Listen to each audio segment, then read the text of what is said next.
6 o'clock, good morning, live from the Circus Sports at the Mid-Kentucky Downs studio. I'm Justin Hawkins. The Golden Knights gave up a 4-goal lead in the third period Saturday night for Game 3 of the Stanley Cup Final, but Shea Theodore found the back of the net off the skate of Hurricanes backup goaltender Brandon Bussi 5 minutes and 38 seconds into second overtime to get the win. Mitch Marner had a 4-point night as he tallied a hat trick and an assist in the win. Vegas now holds a 2-1 series lead. Game 4 is in Vegas Tuesday night. Teams with a 2-1 series lead have gone on to win the Cup 46 out of 57 times.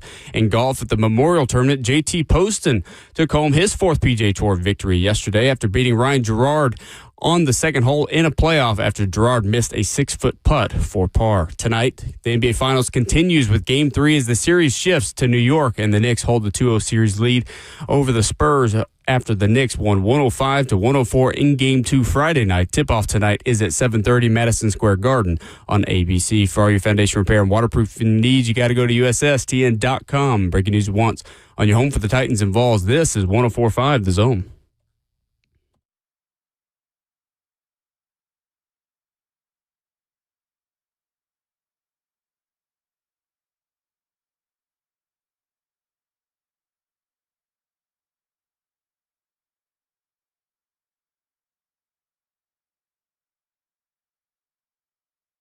Out of the blocks and off and running on a brand new week here on 104.5 The Zone. Monday morning, a gloomy, drizzly Monday in Music City. Welcome in to Ramon and Will. 11-year NFL veteran and Titans radio analyst Ramon Foster. Justin Hawkins is our producer. My name is Will Bowling. 615-737-1045 is the number. The hoops and the hockey were excellent over the weekend.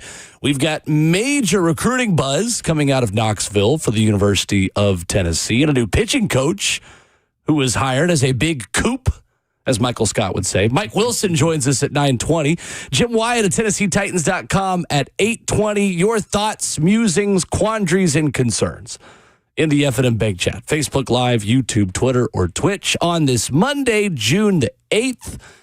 Good morning, gentlemen. How are we? We're fine. And well, good morning, man. Happy Monday. Happy gloomy gray day. All those types of things. I appreciate you guys holding it down on Friday as well, man. I had to go do some parental stuff for my oldest. Baseball is ticking up. Busy summer for my oldest, busy for my youngest. Real good days, man. That Thursday we went down there. Traffic is good going out of the city. Chattanooga is where it hits you every single time. That's true. And this time around, too, I let my wife drive back. That's where God invented traffic. It is. The city of Chattanooga. Around that big old bend, like near the riverside and all that type of stuff. That's right. Their minor league baseball team stadium looks really good, too. Yeah, right off the interstate right there. Right off the interstate. I think they kept the old warehouse look to it in Chattanooga. Kept the facade of that warehouse. It's been right off the, right when you get around the turn where Moccasin Bend is, the mental hospital to your left. If you're going through Chattanooga, then to the right is the warehouse. I didn't realize it was a mental hospital. I ran a cross-country meet there. Get out of here. Yeah. Were the people cheering you on inside? I don't know. I just know I ran a little bit faster. I bet you did. A little anxiety. I think I got sixth that day. It was a good run, actually. The hills have eyes type of thing, man. Unfortunately, there are no hills, so you can see the building pretty much from wherever you are. That's too That was my least favorite places we ever ran because the final straightaway was a half mile. Yeah. So you could see the finish line from a half mile away just straight. There was nothing to distract you on how far away that was. Hated that. Just death and running is what it feels like at that point in time. Yeah, well, you can see the finish line that whole time. It's terrible. But yes, it's right on the other side of the water that separates you and then the interstate, and then you go around that big turn, you go up the hill, and No doubt about it. Which, again, traffic is going to always be crazy through there. What's crazier is we were a day ahead. No, we beat the big fireworks explosion. Did you see that on the interstate? Yes, I did. I didn't know that was Chattanooga. That's crazy. And I was thinking to myself, Chattanooga. Yeah, if there's ever going to be a stoppage of traffic, it's going to be Chattanooga every single time. So give yourself about a 40-minute grace period if you're traveling to Atlanta or anywhere else down towards that region, man. But all in all, pretty cool. This month, man, my oldest, we dropped him off. He went to Florida. He's doing this develop team or whatever that he's doing right now with the MLB. And it's crazy because I thought about it. He's gone for the entire month. And I got to figure out what we're going to do for Father's Day. I'm like, this would be like, this Right. is his last year in the crib, essentially, because he's going to be a senior next year. And I'm like, golly, what are we going to do for Father's Day? So I hadn't figured that part of it out. I mean, I've missed some stuff before, but I've never had my kids miss a holiday like that. So, but he's chasing his dreams, and so you deal with it how you have to at those points. Sure. No doubt. Got a Saturday morning workout, too. My youngest is feeling motivated as well. We went to the football field. Well, the running feels good while I'm doing it, okay? It feels amazing How while far I'm are you running? doing it. We did essentially like a mile and a half of interval stuff. Like we do 100 yards. We ran 50 and back. We ran 100, jog 50, walk back. We did all of those types of movement things, some football drills and stuff like that. He, myself, and my nephew. And later that evening, getting up out of there because we ran on turf. And that was probably a fatal flaw right there for sure. Well, I felt it later that day. Not terrible. It probably depends more on the shoes you're running in, more so than the surface you're on. I was running in some Vomeros, Nikes. Okay, well, that's not bad. It wasn't too bad, but I felt it a little bit, and I was just like, okay, we either got to figure out a better way to do this or just pass it off to the young guys. So you guys are in the breaking down phase before you build back up. You best is what I'm believe hearing. it. You're including yourself in this clearly because you're saying you're running too. I am, because I want to show them, look, if I'm asking you to do something, it's because I'm willing to also do those things. Yeah, see, look at that. Because That's a stand-up coach right I'm a there. little bit of a yeller. I got high standards. If you ask me to do something believe with that. you, you know, it's one of those things. It's just like, if you ask me to do something, then I'm going to demand a whole lot more because I want you to see the finished product of it, kind of like a coach. And that's why I tell people sometimes, like, y'all don't want me coaching your kids. It's because it is, I have a high level of just expectations when it comes down to what we do with the sport of football as well. Well, this is not going to help the Titans fans, though, that continue to call you and say, why don't you coach the Titans or play for the Titans? No. And well, at least now you can respond and say, well, they got me doing something else. They do. I do. And I'll be It'd be hard to coaching coach and broadcast at the same time. for sure. And I got freshman ball this fall, too. So we're locked in. There you go. No need to have me on the Titans. What night of the week is our freshman games? The freshman game's on Thursdays. Okay, nice. Yeah. Thursday night football. Thursday night football. Now I got some of the varsity boys asking me, you going to help us out a little bit? I'm not trying to step on any coach's toes. They asked me to help with the freshmen. I don't want any beef because, You got a lot of jobs. man, I showed up the other day and the freshman boys started clapping. I said, no, don't clap for me. Y'all supposed to hate me, okay? So See, this sounds like a challenge. no, it is. My challenge is to break them off, and I cannot wait, like, to really show them, like, this isn't a nice sport. I keep telling y'all, I'm a jerk coach when it comes down to it, but we have fun, though. That's what they like. I work them really hard, but at the end of the day, it's fun. I got one lawyer-type kid on my squad, though. Really? Yes. Okay. He's a Lawyer type. He's a litigator at every question, every demand I give to him, and I had to shut him down on the first day. Is that how you were? No, I was a yes, sir. Do I need to do more type of guy? He's a coach, let me reason with you type of kid. And that's the funny part about coaching is you meet those types. And the kid's an awesome kid. I will not name his name, but he know who he is. Every single time we do something, I catch him in the wrong. But, Coach, I was thinking this, and I thought you said this. I'm like, no. Just admit you were wrong. We can evaluate what you did, and we will move forward from there. The longer you sit here and argue with me about what you think is right when I know you're wrong, even if you are right, you think I'm going to say you're right? Like, it's that type of scenario. You'll be shocked to learn that does sound like a young me. that does was sound you? like something I would have done. I wanted to know the why behind everything we were doing. I get you. Not because I wanted to be smarter or because I wanted to do something differently. I just wanted to know. You needed to know. Yeah. I get that. Because, I mean, in running, you have to hit certain paces at times. For sure. And oftentimes I would feel like my pace was too slow and I was capable of more, even though I didn't really know why, again, what we were doing. And so I would go faster and then that wouldn't go very well for me. But, no, I feel you. I was probably that kid. But it's fun, though. I will say I like those types of challenges because it keeps me on my toes. I get why, and I've said this before in coaching young fellas before, young athletes. I can see how coaches just gravitate to the problem children. They get your attention all the time. And then when they get your attention, you want to correct them. And then meanwhile, you got to make sure that the good kids that are following direction get that same amount of attention. But everybody wants to fix the problem child. And I get it now. That's why I tell most people, like, if there's something bad going on, you usually learn more from that then you do the good stuff. But as a coach, you have to also remember, like, hey, the ones that are doing it right deserve equal, if not more, praise than the bad kids. And I'm not calling them bad, but the ones that just can't wait to challenge coach, I love them. I never thought I would, because I hated those dudes when I played with them. I hated you got extras because Jamal out here just not following the instruction. I'm like, what are we doing? Like, Brian, help us out here, man. I hated those types of dudes, man. But I digress. Now here I am coaching, and I enjoy the problem kids. I love it. It's so weird. Well, you'll crush it. You're built for it, for sure. Game 2 of the NBA Finals goes to the New York Knicks, 105-104 on Friday night. Game 3 is one of the hottest tickets in recent history of sports. And New Jersey is going to host the World Cup final later this summer on July 17th.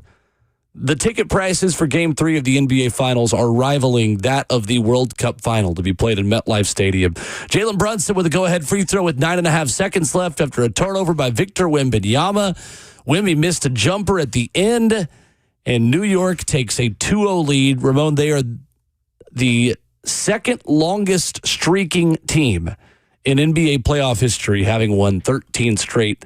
This would not have been the team, though, entering the playoffs that you would have expected to win 13 straight. What's changed for them? Their mentality and playmakers. I will say this. They went into the game 1 and absolutely bullied the Spurs. Charles Barkley was speaking about it on the broadcast in Game 1 and Game 2 as well. Like, the Spurs players, like, are shocked. And Charles Barkley would not get off of that. And Shaq and he were going back and forth. And when you were watching him, you kind of had to say that too. It's like, he's not himself. He's in the mixer. He's legitimately getting beat up in a bowl by a mixer right now. And you can see it in his expression. You can see it in his face.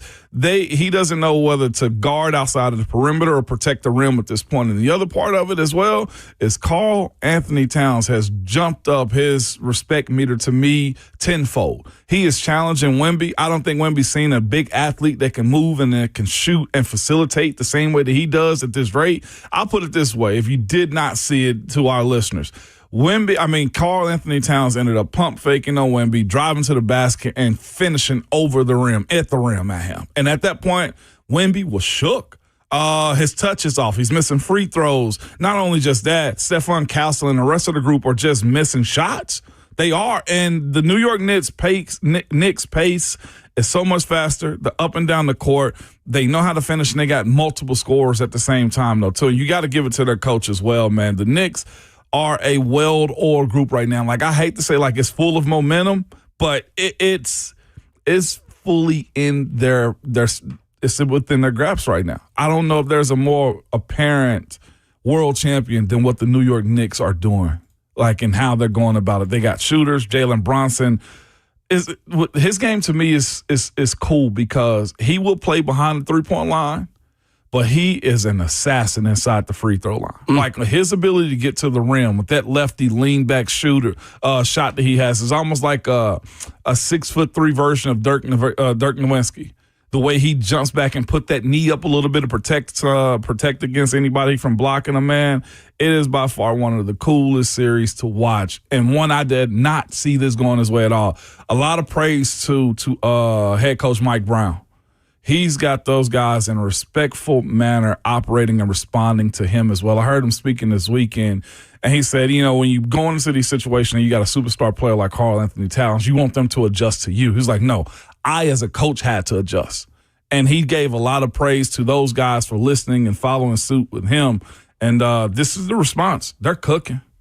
We'll continue to talk more NBA Finals live for the 104.5 The Zone Circus Sports Studio. Kentucky's largest sports book can now be found at Circus Sports at Kentucky Downs. I'll tell you what this moment feels like for Victor Wembanyama when we come back. Ramon Foster, Will Boulding, 104.5 The Zone.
Game 3 of the NBA Finals are tonight in New York City. The New York Knicks have a 2-0 series lead, and I've got a pretty strong feeling on what this moment is for Victor Wembanyama. Ramon Foster, Will Bowling, Ramon and Will, 615-737-1045. It's the beginning of the documentary for Victor Wembanyama. That's exactly what's happening. I have full confidence that I think the Western Conference, and I say this as someone as a very casual NBA fan, but still it feels like this is the beginning of the Victor Wembanyama era in the NBA. And Ramon, to me, it just feels like at this point, as stunned as he is by the moment, and as much as he is overthinking things that have been second nature for him for probably not only just his basketball life, but just his entire life in general, it doesn't feel like there's a road back here for the San Antonio Spurs. I think even if he has a game, and I think there's still probably a Wemby game in this series where he drops 35 to 40, they win a game and get something back. There is such a tall mountain for them to climb at this point, considering the atmosphere they're about to walk into in New York. It just feels like the beginning of the documentary where everybody talks about like, oh, you had to get him then while you could. It does. But then here's what else happened. And then we're going to see the benefits of this painful experience of him for years to come. And the thing about it, everybody's kind of said it at this point, like knocking off Shai Gilgeous-Alexander and Oklahoma City Thunder, like the storyline is the West is his. And I think that's 100% true. Like he's involved, to your point, like he's involved in the takeover of the West on the NBA side of things. Seeing what New York is this year, I don't think he had it on his radar. The one thing about this series is the Spurs have gone through a 7-game matchup. They know how to fight and claw back. They ended up shocking in game 1 the Oklahoma City Thunder and beat them in OKC. They lost the next 2, even lost the first one at home. So he's dealt with this group, has dealt with this before. And also, they also got Coach Greg Popovich, too, who's still been a huge part of this story this year. He's come into the locker room and had post-game conversations with them, with the players, with the coaches, with the entire staff that's a part of the Spurs organization, and they've bounced back and responded every single time. And Wemby has been one of those players that has been the mainstay in this conversation around them. Like, it's a wake-up call for them. Had 2 days of rest plus a travel day, and they'll end up playing tonight. It is going to be toxic. I will say this, too. And watching him and his mentality and his teammates' mentality of the San Antonio Spurs, they somewhat thrive in these moments, I feel. They're in a position to where backs against the wall, because I don't think anybody absolutely had them going this deep. OKC was the team, I think, that was picked to come out of the West. I think, to your point, they're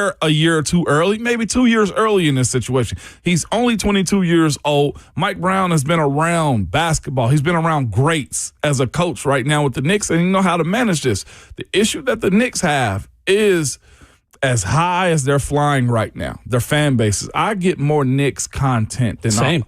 You're seeing it as well. I didn't realize I knew so many New York Knicks fans. Brother. Everywhere on social media. I know, like, they're a historic franchise. Like, they've been around. Their franchise is one of those. I feel like they're in the same boat as the Buffalo Bills. Have been there time and time again. And they haven't won a championship since the 70s. Since the 70s. You know, they're like, you know where they are, and you know they're loud and boasters. They've celebrated some New York Giants wins in recent history. You know what I'm saying? Like, some of them. They've been there. Some of them are Jets fans. Some of them are Jets fans. Where the kid that says, I hate this team. So can you imagine where that kid is on a morning like today? But here's where I think the biggest challenge is going to come for the Knicks. If they do take a loss, what do? They've won 13 in a row now. How do they respond to that, going back home, feeling that energy? And if Wemby has a game, as you mentioned, like if this is the turning point for them because they've lived this life in this playoff series so far, then what do the Knicks do? And I know they're talented, plenty talented. They held it down when Jalen Brunson went down. It looked like he almost had a hyperextended knee. They're getting scoring from the bench. The stars have stepped up. Josh Hart, Karl Anthony Towns, Jalen Brunson, everybody stepped up for them. What happens if they get punched in the mouth is the question I have for them, and how do they adjust to it? There's a such thing as like riding the momentum. It takes you a very long way. It really does. And once it stops, how do you restart it again? These tickets, we looked it up on the break. The highest ticket in Madison Square Garden, $180,000. $40,000. So I don't put as much stock into the highest ticket because that's not going to sell. I mean, yeah, So that's just somebody being performative and putting the ticket up for $140,000. the next highest is 90. Somebody, the NBA, their own stars, Josh Hart, went and spoke about it as well. It's like, I just wish the tickets weren't so high. Like, we need to have people inside of the building. But biggest city in the country. What's the cheapest? the cheapest, That was my next question. Go ahead. No, you're good. $5,212. That's still outrageous. That's crazy. You got to think about it. That's totally crazy. The game in general, though, the Spurs are good enough. They've proven it. They beat the world champions from last year in the Oklahoma City Thunder. Sure. It's a matter of, can you shake Wembanyama out of whatever state that he's in right now? They're just not hitting shots. Defensively, they're getting lost. New York is getting the ball out and running in transition. And in that moment you brought up a second ago, Wemby did have one of those he could have saved the game moments where he had a turnaround fadeaway and he missed it at the free throw line. So he's gotten crushed. How do they respond back on this one is what I'm interested in tonight. How much do we think the World Cup final tickets are for 2 tickets? Cheapest seat in MetLife Stadium. And granted, this is also a much bigger stadium than Madison Square Garden is. I go 8,500. Ooh, that high? Well, you did kind of mention earlier it's a little bit higher. I'm going to say... I hadn't looked at this in weeks. Oh, okay. I had no clue until I just opened it. You said for 2 tickets? Yeah. I'm going to say my original guess was about 35. 100 or 1,000? $3,500. Because I feel like we got to start saying 3,500. those numbers too now. Double it. 7,900 79 for 2 tickets. That's row 24 in section 331. So 1 ticket's about 35. You still No. One ticket is 79. Oh, I'm saying to get 2 tickets together, you pay 7,900 each. Good gosh. There are 2 tickets. And Vivid Seats, I look at this, says 10.0 value. Fantastic. No, stop lying. That's a value ticket? Uh-huh. That's right. Where is the seat? 331, row 24. 331. I don't know. You still, that's third level. It's the obviously corner. up top. Think about it. It's the Hall. corner up top. Third level, row 20. Yeah. Third row. It is the top of the corner section. That is ridiculous. In the stadium as well. Looks like there are 2 rows higher than that. Row 26, you can go for $11,466 for 2 tickets. Does club? That's why it says such a good value. You're right. There literally are. Well, yeah, you can go in the Chase Club for $21,000. A ticket Yeah, for one night only. deal. For who?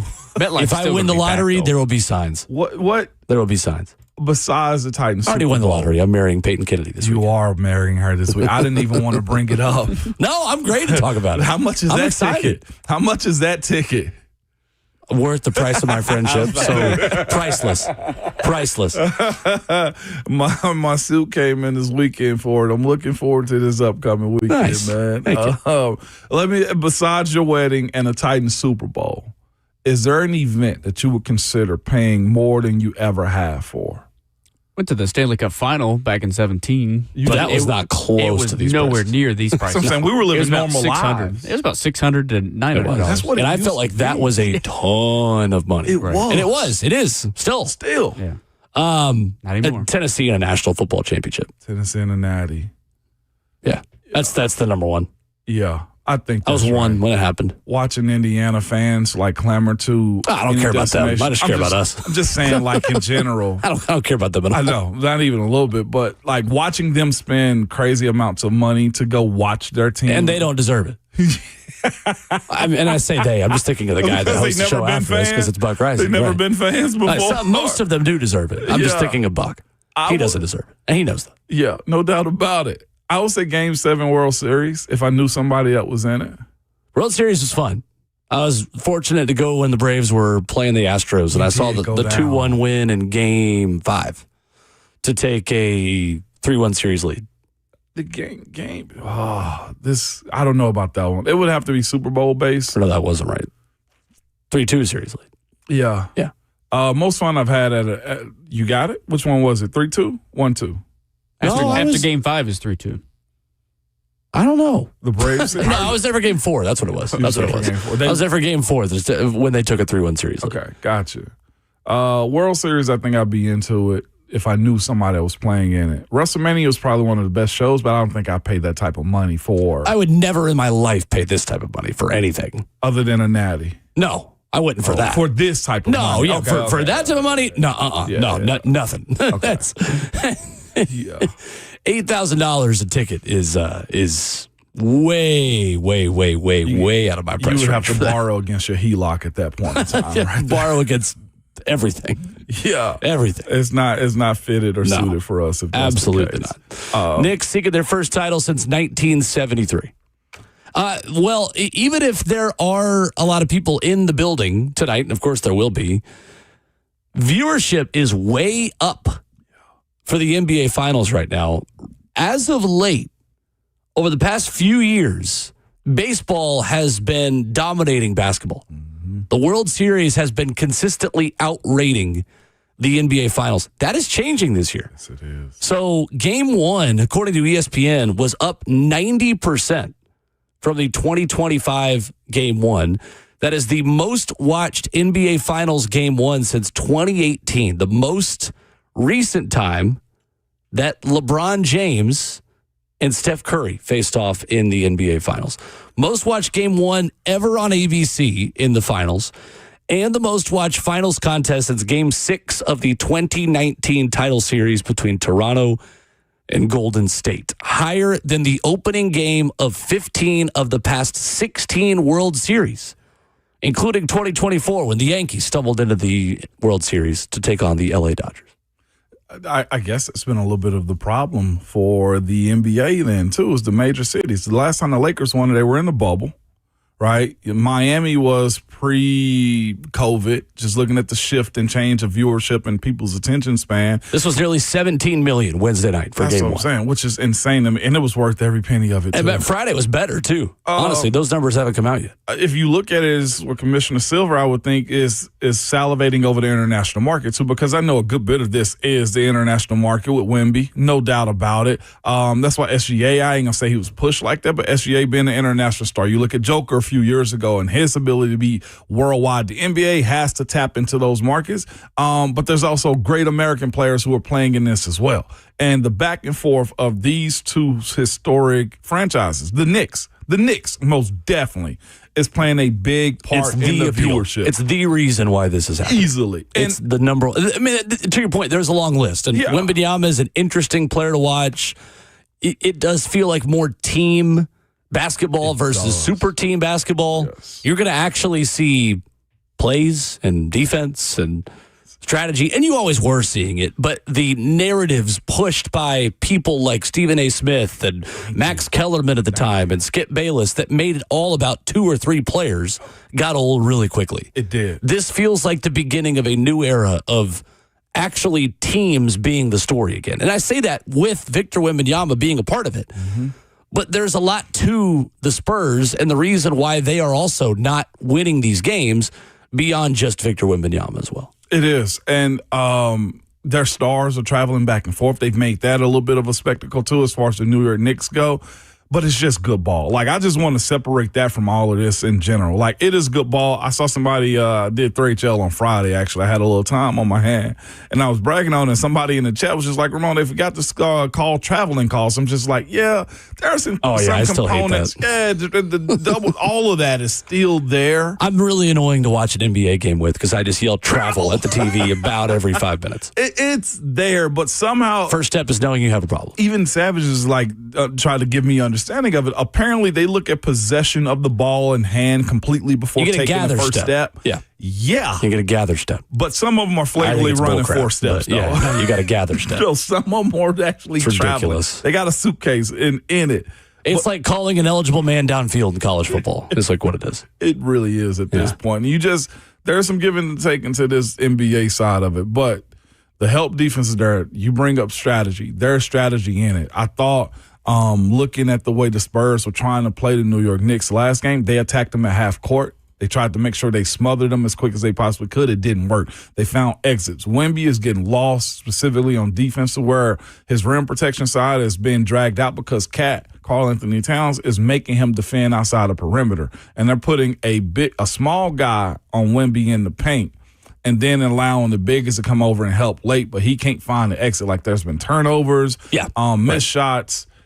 It's a mess, and I can't wait to see if he responds. 2-1 makes it very interesting. The problem we have as a country is that ESPN is being proven right on how much New York Knicks they feed us on a daily basis during their television shows.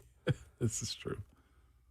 I mean, the jokes that we make about how much NFC East, Dallas Cowboys, New York Yankees, LA Dodgers, New York Knicks, Giants, Patriots. Talk that we get, this is why. Yeah.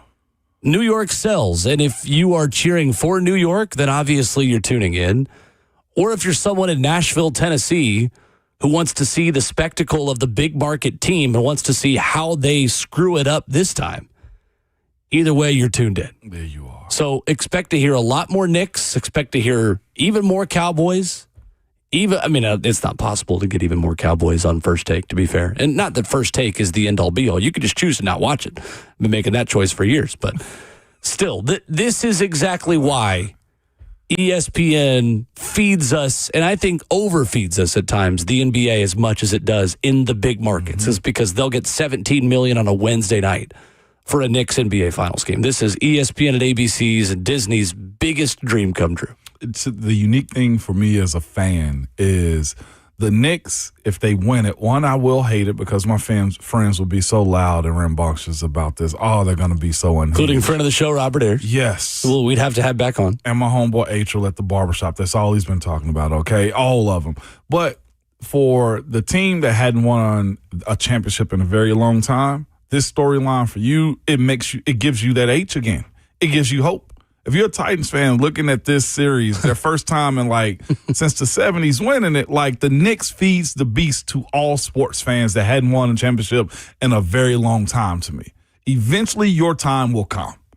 You don't know when. There are some dead and gone Knicks fans that will not experience this in real life, but their kids that grew up Knicks fans will experience this. And they'll think about their parents and man, Dad talked about this. I wish he was here to say that to me is what this version of sports do for you after so long, if that makes sense to you.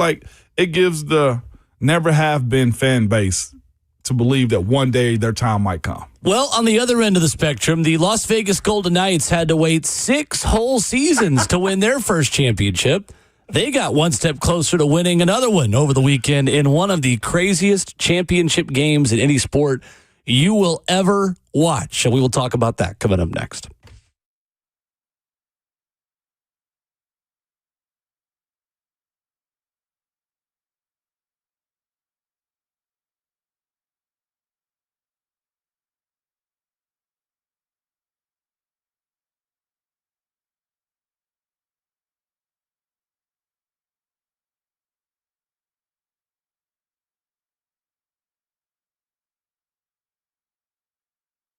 What's going on? It's Will Bowling for my friends at Brentwood Jewelry. Give your father the gift of time this Father's Day with Brentwood Jewelry. Choose from their large selection of timepieces. They have a gift that can fit any budget. And don't forget about Brentwood Jewelry's pre-owned Rolex marketplace. Give Dad the gift of a fine pre-owned Rolex for a fraction of the cost. Every watch they sell has been meticulously serviced to ensure the highest level of performance and is presented with a 2-year warranty. They offer an extensive online selection of fine pre-owned Rolex watches. You can check that out online at BrentwoodJewelry.com. Their selection includes both prior models and the current models for you to compare as well. Cufflinks, rings, tie tacks, tie bars, money clips, and keychains. They've got options for everyone. Open Monday through Friday, 9 a.m. to 6 p.m. Saturday, 9 a.m. to 4. 7012 Church Street East, located in the heart of Brentwood, just off Franklin Road. That's Brentwood Jewelry, online at BrentwoodJewelry.com.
Well, we said at the start of the show that the hoops and hockey were terrific over the weekend. The hockey was unhinged Saturday night. Las Vegas Golden Knights 5, Carolina Hurricanes 4 in overtime. This one was absolutely ridiculous. Just totally drunk on the Vegas Strip, the game and the people. Mitch Marner had a second period hat trick, Ramon. Second period? Second period hat trick, the fastest in Stanley Cup final history. And the Las Vegas Golden Knights were up 4-0 into the third period, chasing Freddie Anderson, the starting goaltender, in the process. This was after having 2 shots in the first period. 2 shots. Then Jordan Martinook, Taylor Hall, and Jordan Stahl scored 3 times in 39 seconds for the Hurricanes before Andrei Svechnikov scored the game-tying goal with less than 2 minutes. That forced overtime. And then Vegas lit the lamp at OT, take a 2-1 series lead, with the series set to resume tomorrow night with a random off day in the middle of this thing. In Game 4. 2 shots the first period to 4 goals, to giving up 4 goals, to then scoring again in overtime. What the heck happened? Like you said, it was drunk. It was drunk, clearly, Will. I mean, playoffs. Anything can happen during any sports playoffs is what I'm getting out of it, too. And it seemed like these goals were, I mean, no goal is expected, just looking at this highlight reel, but they absolutely just ran Carolina's goalie into the ground at the end of this thing, though, man. Yeah, for what I was watching is Vegas plays a very swarming defense, and they don't allow much to get to the goalie. So that's why Carolina couldn't get very many shots to Carter Hart. But by the time the third period hit, they finally found those creases, and they made them pay for it. And Vegas couldn't stop the bleeding. And then when they finally stopped the bleeding, they allowed one more in to tie it up towards the end there. It's just they play very similar styles of offense and defense. So when they're both on, they don't give up a lot. In the neutral zone, in the defending zone, and the offensive zone, they just don't give up much. They play very swarming defense, both of the sides. But when there's a little bit of a crease there, both teams know how to take advantage. But for Vegas side, they're just so stacked.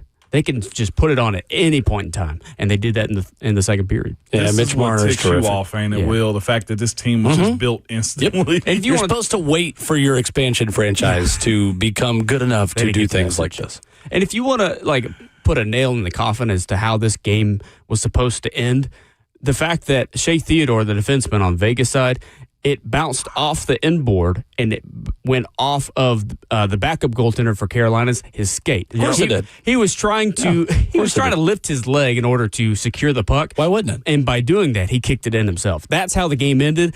Just very, very drunk. Yeah, it was a very cheap way to end a classic.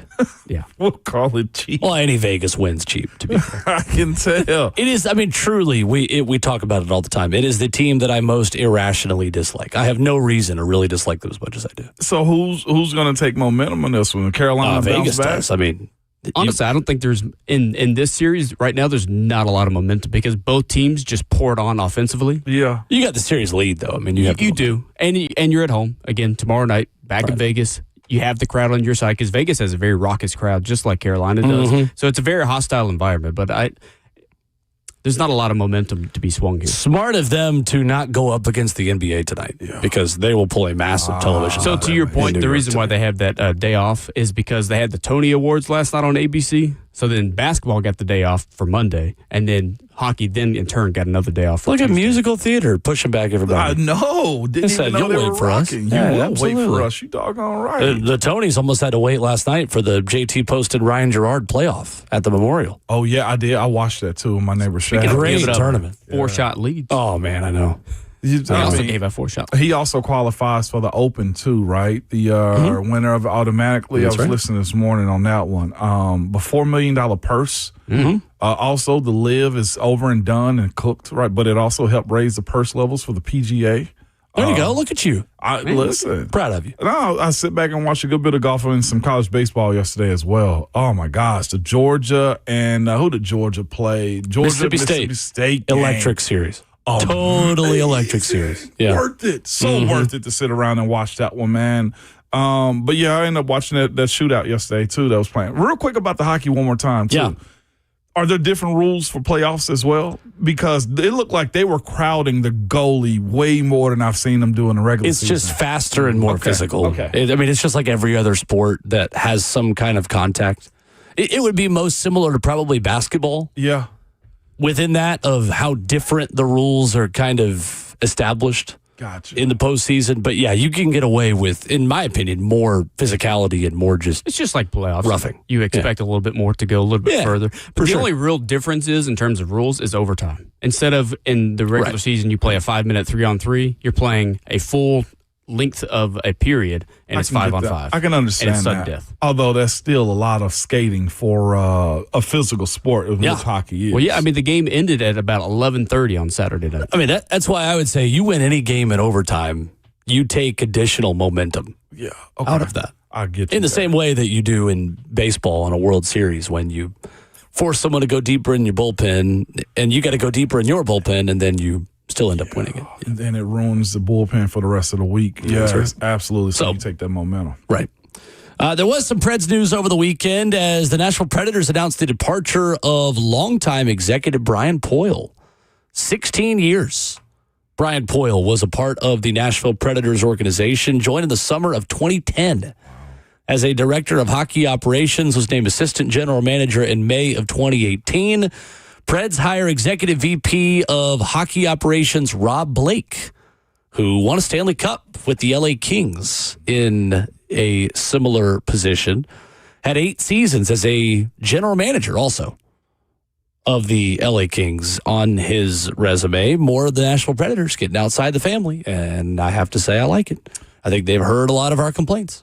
No doubt. That's a good thing. We'll see what it means. This is where the new GM president will come in and just make it his own item. That's exactly right. I was listening to Gentry Estes was on a Buck Rising show last Friday. I was listening as I was coming back, and he said that the new GM name, man? Chris McFarland. McFarland asked ownership, how serious pretty much are they about winning?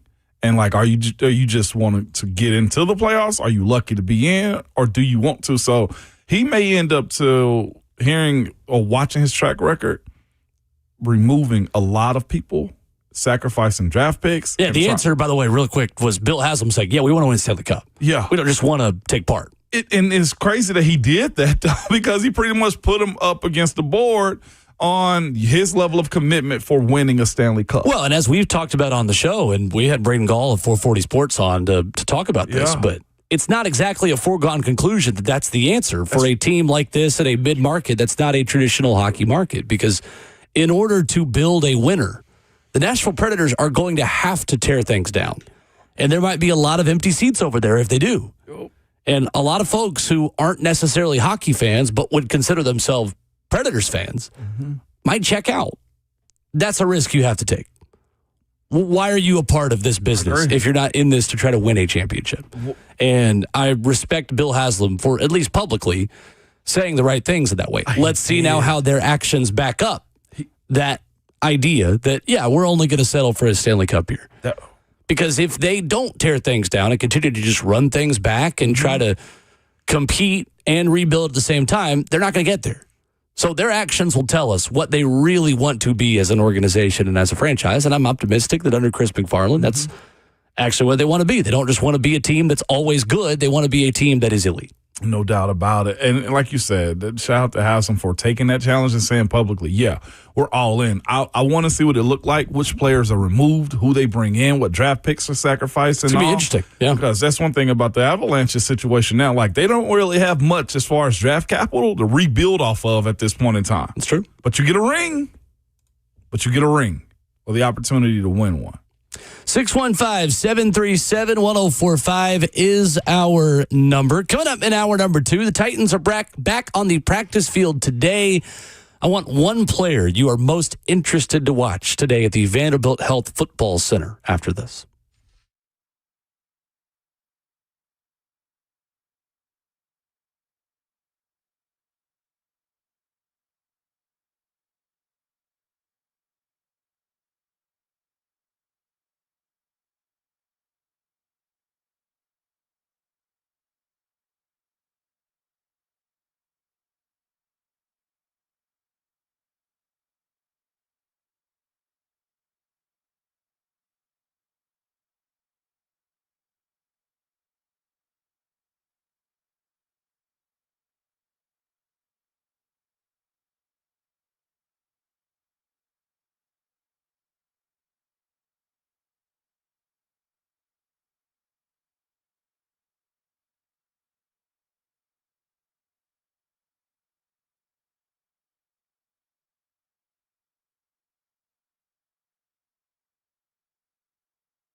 7:01. Good morning. Live from the Circus Sports at the Mid-Kentucky Downs studio. I'm Justin Hawkins. The Golden Knights gave up a 4-goal lead in the third period Saturday night for Game 3 of the Stanley Cup Final. But Shea Theodore found the back of the net off the skate of Hurricanes backup goaltender Brandon Bussi 5 minutes and 38 seconds into second overtime to get the 5-4 win. Mitch Marner had a 4-point night as he tallied the fastest hat trick in Cup Final history just in the second period and added an assist as well in the win. Vegas now holds a 2-1 series lead with Game 4 set for Tuesday night in Vegas. Some NFL news this morning. Cardinals quarterback Jacoby Brissett, who skipped the team's voluntary offseason workout program while seeking a better contract, will report to the team's mandatory minicamp this week.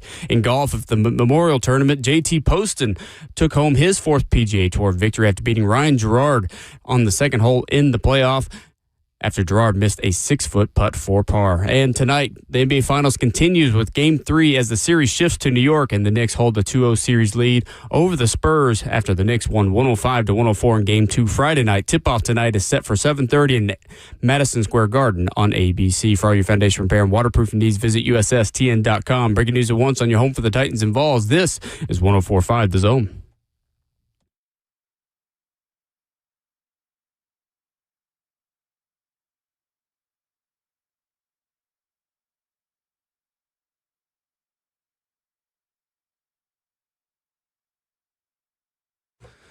Away we go into hour number 2 on this Monday morning edition of Ramon and Will. Glad you are with us. Hope you had a great weekend.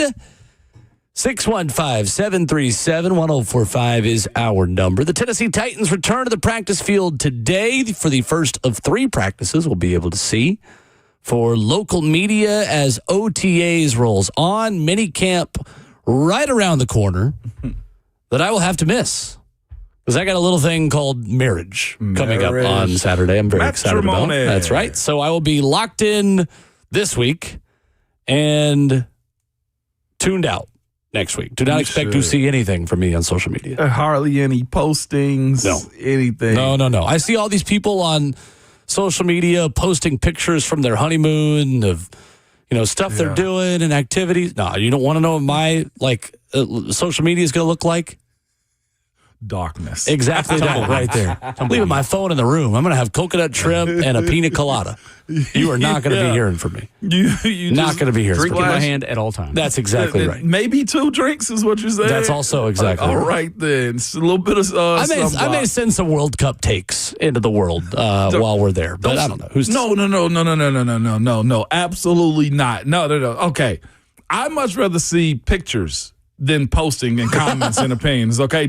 I don't want to see your opinions while you're on your honeymoon, not even a little bit, okay? You keep those to yourself. Just send out still if shots. Miles Robinson sees the field, I don't even mean playing. I mean if he sees the field, if he looks at it, I got to fire off a take about it. No, you do not. While I'm at a tropical location that will remain nameless. That takes you out of your happy spot, okay? That's what I'm telling you. Yeah, because Miles Robinson playing for the U.S. men's national team also takes me out of my happy spot. I refuse. I will block you if you put up a take about soccer during your honeymoon. I'd much rather see the coconut shrimp and a pina colada is what I'm telling you. Show me the sunset while everybody else is going to sleep is what I'm saying, okay? That's what I want, Will, more than anything. Or the sunrise, whichever tropical destination you guys are going to. I need the pictures. I don't need the words, okay? I'll make the words myself from the pictures that you post. There is a British pub where we are going. Nice. So I'm very excited to. Guinness was the first answer on British pub. Magners would have been the second answer. Then we'll go with fish and chips. I've only had a dry Guinness Irish cider. A dry, so it's kind of pasty on the tongue. It's just not as sweet. Okay, yeah, it's kind of flat. It's like a dry apple cider. What were you saying?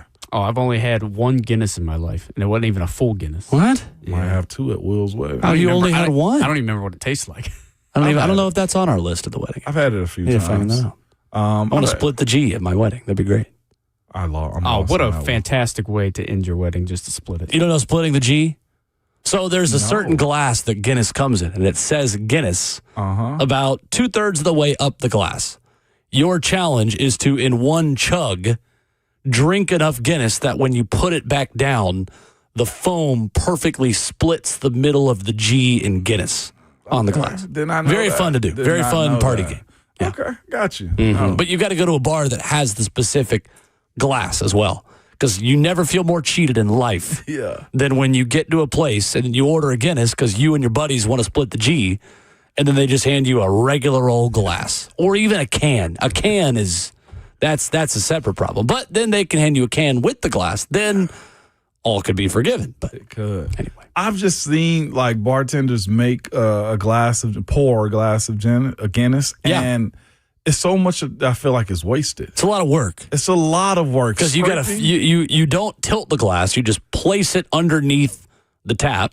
You fill it up halfway. You let it marinate. I don't know, sit. There's probably a way better way to describe this. That's basically what you're doing. Letting it marinate. You're letting the nitro kind of drip down, and then you get it all the way up to the top. All the way up to the top. Did you hear or have you read before, too, the proper way to pour is not to pour without any foam? You're supposed to pour with foam. Yeah, with a little bit of foam. Yeah, right. You're supposed to pour with foam. The head of the beer. Yeah, the head of the beer. Mm-hmm. Those types of things. Oh, yeah, I said I wasn't going to ask you, but now that we've talked about it a little bit, on a scale of 1 to 100, how nervous are you for this wedding this weekend? There are certain parts of it that I'm about a 200 nervousness of, and then there are other parts of it I'm like a 10 really? Out of 100. You got a lot of thoughts? No, that's the thing. I don't have thoughts. I just have like anxiety. Of just, wow, like I'm the center of attention. And I know this will shock a lot of people. I don't love that. I'm not going to love that. It's gonna be. No, I couldn't be more excited we've been engaged for a year and a half, and it's been a long road to get here. And just over the moon excited. Like no concerns, no obviously doubts, like all positive feelings and emotions about the decision I've made and what we're doing. Huge. It's just like the doing it, the saying all of these things in front of people. And seeing all the people and just having the pressure of like, all right, y'all are here to see me. Like, okay, me and the obviously my bride. They're really here to see. But anyway, do you have a Friday night event that you guys like? You don't have to name it, but you got something to take your mind off. Yeah, You've done the bachelor party rehearsal already. Dinner, welcome party, like all this stuff. Okay. Bachelor party's done. And it's all done. Yeah. Pretty much all the work's done. Like we're there. My only advice to you was don't lock your knees. No, we'll not be doing that. That's the only bit of advice I got for you. But how many good. people coming up to it too? About 75 maybe? 150. 150? Yeah. Let's go. About 150. I cannot wait. I cannot wait to watch somebody take off their jacket and burn up the dance floor. Is it me? Yeah. No. Absolutely me. Absolutely me. It'll be fun, man. You're nervous as I kind of see it on your face a little bit. In a good way. No, yeah. This is an awesome if you're not thing. nervous for your own wedding and like feeling just like the whoa. I was too. Like then, that pit in your stomach then almost. Right. You're not normal. Like you're going to throw up or something. Yeah. It'll be fine. Feels good? It'll be fine. It'll be fun. It's the only way you want it. Just make it to the reception. That's it. Yeah, it's the only way you want it. Once that, you just let loose. Yeah, that's it. And take the pictures. You'll be good to go at that point in time. Your ring's going to feel funny on your finger. Yeah, that part of it is. Oh, y'all doing a first look or no first look? We're not. What's the first look? You've never done a first look? First look This is when new stuff. a bride and groom. Yeah, I don't like it. I'm traditional. First look is when you see your significant other before they walk down the aisle, before the bride walks down the aisle. And sometimes people do private vows, and they'll like do that before the ceremony. It takes away from like the ceremony eventually. I mean, essentially, does it not? Right. Some people, get too nervous and they want to do that. Some other people just want to give their vows by themselves. That way there's no other anxiety of it's you and them. Like it's a good private moment. I don't know. Who came up with the first look? Social media? It's been a thing for a while. I mean, we did. I've heard of people doing it like 10, 15 years ago. Social media. Like when maybe. videographers really started taking off with content. I don't know when it started. Yeah. We didn't do the first look type of thing. I thought it was the wedding was, hey, you see your bride for the first time. And we did it for more of the private kind of thing. And we also had our pastor pray over us, and it was kind of like a nice intimate moment with the sun beaming down. Because it was also, like I was telling you, it's on the beach too, so it was a little bit different too. Beach thing, that's right. When did we get married? October of 21. Oh, so you're fresh in this thing too. Mm-hmm. Yep, Okay. 5 years this year. Look at us. All three of us about to be locked down out here, Will. That's true. Throw your key away, man. Old ball and chain stuck. I'm kidding. It'll be fun. It'll be a good weekend. It is. I'm excited. I'm really looking for. I haven't been to a wedding in a while. I'm almost nervous about it. It's just like, no. I went to Savage's wedding. I'm tripping. I am tripping. Yeah, but that was Savage. about 2 years ago. Yeah, about 3 years ago now. 3 years. We had a ball. Do you hear me? It was. That was in California? Blast. Yeah. Hopefully the weather hold off, and I think it will for you guys this weekend. I think it's actually going to be great. I'm not going to win right now. Sorry, Peyton. I shouldn't have said that. But, no, yeah, I think it's going to be good. I mean, if you look far enough out, you'll always see rain if you look like a week in advance or 2 weeks in advance. But I think we're going to be good. Good times, man. I don't know, man. We're making it. We're making it. It's an exciting week. Very exciting week. It's going to be more than exciting, man. Absolutely right. In the chat, it says, if you're not nervous, she's marrying the wrong person. It means you're having fun and you're serious. No, there's no doubt. That's how I feel, too. It's all good nerves. And she's all good nerves. Her last day of work is Thursday as well? I actually, I think it's tomorrow. Yeah. I don't know. I just hear it on you, man. I hear it on you so bad, and I'm nervous for you now more than anything. No, it's fine. Don't be nervous for me. No, I'm good. I'm excited. I'm feeling great. I am at this point. First dance song, you got that too? Oh yeah, you do. Wait, it's all been locked in. We are a musical couple, so we've been putting together our playlist for everything. Like we have a cocktail hour playlist. We've had our rehearsal dinner playlist, our wedding, like everything has been on a playlist for months now. Months and months. This would be cool right here, man. Andy has a first look story for us. What's up, Andy? What's up, Andy? Good morning. So, good morning. So, 19 years ago this October, I was married, and we did the first look. And it was before the ceremony, so we could get some pictures out of the way so we didn't have to wait to get to our guests after the ceremony. So that was one reason we did it. But so the photographer had me standing outside and had my back to the church and just say, just look this way as if you're looking into the future. The problem was what was right across the street from the church was a prison. Oh, no. Wow. Well, Andy, was that your future? It was the wrong word. That's great. God. Thank you, Andy. Appreciate that. Andy, looking towards the prison is what you And if you look to your right, your future. If you look towards the right, oh my gosh, Andy. I could imagine that, man. Look to your left, the past, it's courtroom. So Andy just backs up what you guys are talking about. He said he got married 19 years ago in October. Yeah, it's been a thing for a little bit. I didn't realize that was a thing. The wife and I have talked about renewing ours. I think we might take the Hawk approach. Go to a beach. If you can make it good. If you cannot, awesome for us. There's nothing like having your toes in the sand. Yeah. I'll tell you what. I don't know. The closer I get to it, the more I understand when people do a first look. Why? What are you talking about, the nerve? Well, because you just want to see your person. Like you're hanging out with the boys all day, which is great. I'm not complaining about that, but I don't know. What I've learned probably helps the nerves a little bit, just like seeing the person that you're going to marry that day. That's true. It definitely helps out. I was just super excited. That was fun. I was ready for the reception, so we can do that. It rained on our wedding day too. It's supposed to be good luck for you as well. So okay. Don't trip. You're there for one reason and one reason only. I know. I'm feeling great. I just feel like we got to talk you through it. The more you say I'm fine, the more I worry about you. I'm really good. The more I'm saying fine because you keep worrying about me. So. I am. It's like that meme where it's a cycle. I need to be quiet. I'm the problem over here. Yeah, you are. It's like that meme where you say, I'm fine, you got fire behind you. No, that's not at all. Do not compare my wedding to the cartoon sitting in a fire. This is fine. No, not at all the same thing. I do not like that. Do not like that. I tell you who will be fine, though. Tony Adams, okay, is my guy to watch at Titans practice. There you go. How about that? Let's get it off.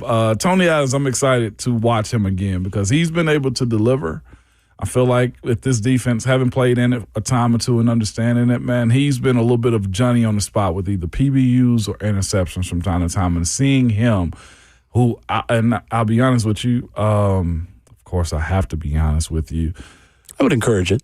Most definitely encourage it for sure, right? But Amani Hooker needs a big year, right? We look at those type of situations. Safety help is always a thing. We saw this team last year get just taken to the shed as far as bodies, and having a guy like Tony Adams come in with some veteran experience. You hear him chirping out there on the football field like you know what he's about each and every rep, each and every time that he's out there, and I think that would be huge. So I'm watching Tony Adams a little bit more from today, and I think all the way through training camp, and see if he can sustain this level of play that he's kind of presented to the Titans on his secondary. I'll give you another one in the secondary. Marcus Harris for me. Facts. Watch him a little bit more closely today. It just feels like you've got to pick a quarterback, running back, wide receiver, tight end, corner, or safety. Yeah. With linebacker, I'd say that you can learn a little bit from. But again, if you're not hitting people right now, if you are in a position where you are required to hit people, and I know everyone is playing some level of physicality in this league and in this sport, but Robert Saleh has said it. We're essentially watching elevated 7-on-7. No doubt. With where things are at right now. And we talked about it Friday. Ben Johnson at his press conference in Chicago saying, O-line takeaways this time of year are fool's gold. There will always be someone who impresses you without pads on that when the pads get on, it doesn't translate. So I'm not going to let myself go more than a half step in a positive or negative direction watching the big guys, other than just who looks like they're in good shape and condition. But even still, like, you've got time. It's running out, but you still do have time to get right by July. That's the unique part about it, though. You mentioned, like, time is running out. Like, coaches are getting impressions of guys right now. Oh, yeah, for sure. You have Your to be starting available. point starts now. 100%. No matter what they say to you. You go into training camp hoping to not have lost everything that you've learned, but yeah. Sure. That's the reason Tony Adams he's grabbed my eye as of late because of this time of the year. 615-737-1045 is our number. Coming up, it is the question of the season and of the offseason, of course, here in Nashville. What is your confidence level in Cam Ward? We talk about it almost every day, but let's just put it as simply as we can. I thought there was an NFL writer over the weekend who made a really interesting point about Cam Ward using a very interesting golf analogy that I think is the perfect picture for where we're at right now, heading into year 2 of the Cam Ward experience in Tennessee. I'll explain what I mean coming up next.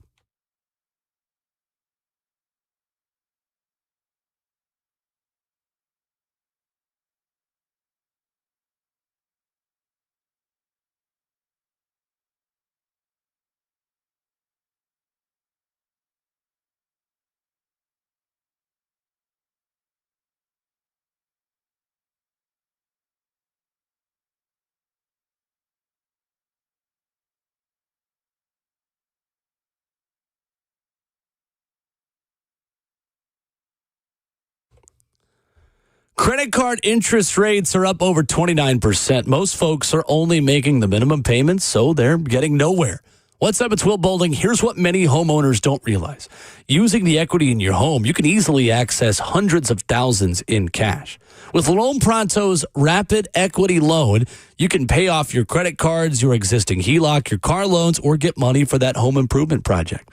One client just got $100,000 approved and saved over $1,500 a month. And here's the best part. With Loan Pronto, you can do it all from your phone.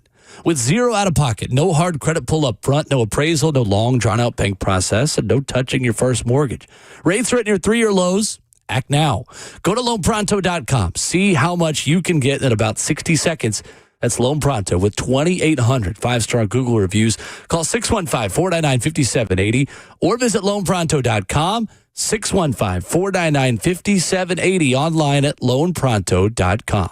Equal housing lender, NMLS 1661781, NMLSconsumeraccess.org.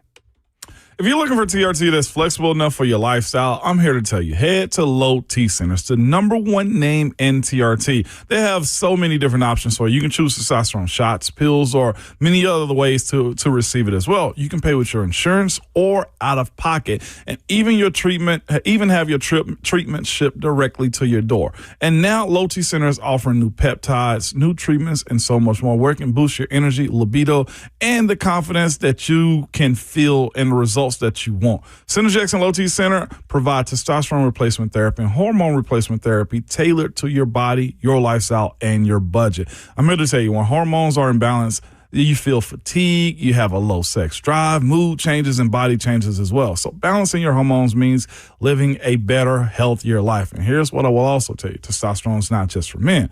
Testosterone is very important for women as well. It can help boost your energy, confidence, your drive, and so much more. And no, it will not turn you into a man. Doses for women are very careful, so they can help you meet your goals and understand what you're doing too. The free T-test is a simple blood test called a total testosterone test. It takes about 20 minutes to get your results, and they're right there in the building that you take the test in. I'm here to tell you this right now. Go ahead and book your testosterone test at fixmylowt.com. That's fixmylowt.com. And make sure you tell them that Ramon sent you. What's going on? It's Will Boulding. Hey, is your home's air conditioning keeping up this summer? You might have learned it over the weekend. You have that You wake up, you see the thermostat, it's not close to the temperature that you want it at. Well, Lee Company has you covered. Lee Company's team of professional technicians will give your home's AC a tune-up as well as seasonal cleaning and maintenance to help you stay ahead of the heat and humidity outside. Don't get that feeling when you wake up, see the thermostat, your temperature's up near 75, 80. Don't let your AC fail this summer. Head on over to leecompany.com to schedule your appointment today, and the pros at Lee Company will have your back. That's online at leecompany.com. Lee Company, all you need.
At Ramon Will, where you can follow the show on Twitter this morning as we ask for your thoughts and participation.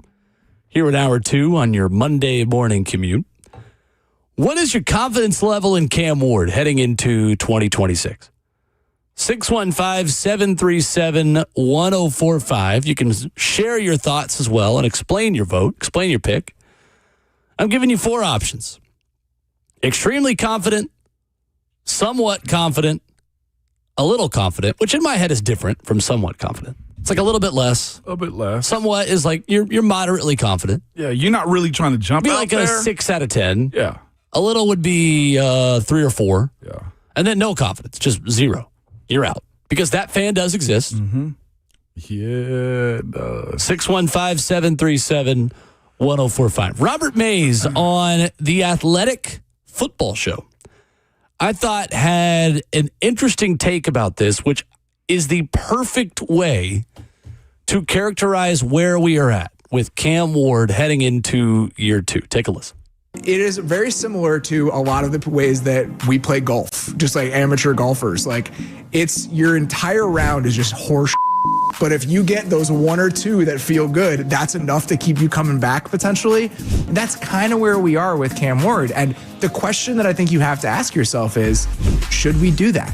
Like, are those high-end moments and some of the stuff where it's like, man, I really like this, is that enough to hang on to when you consider how much bad there was on the tape?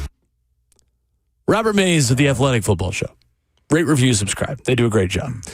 So before we get to your confidence level, Ramon, and mine and Justin's and all our takes on this, I just want to start with where you see the best moments.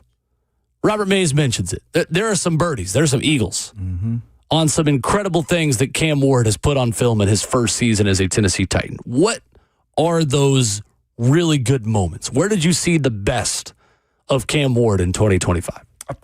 Me personally, the never die attitude.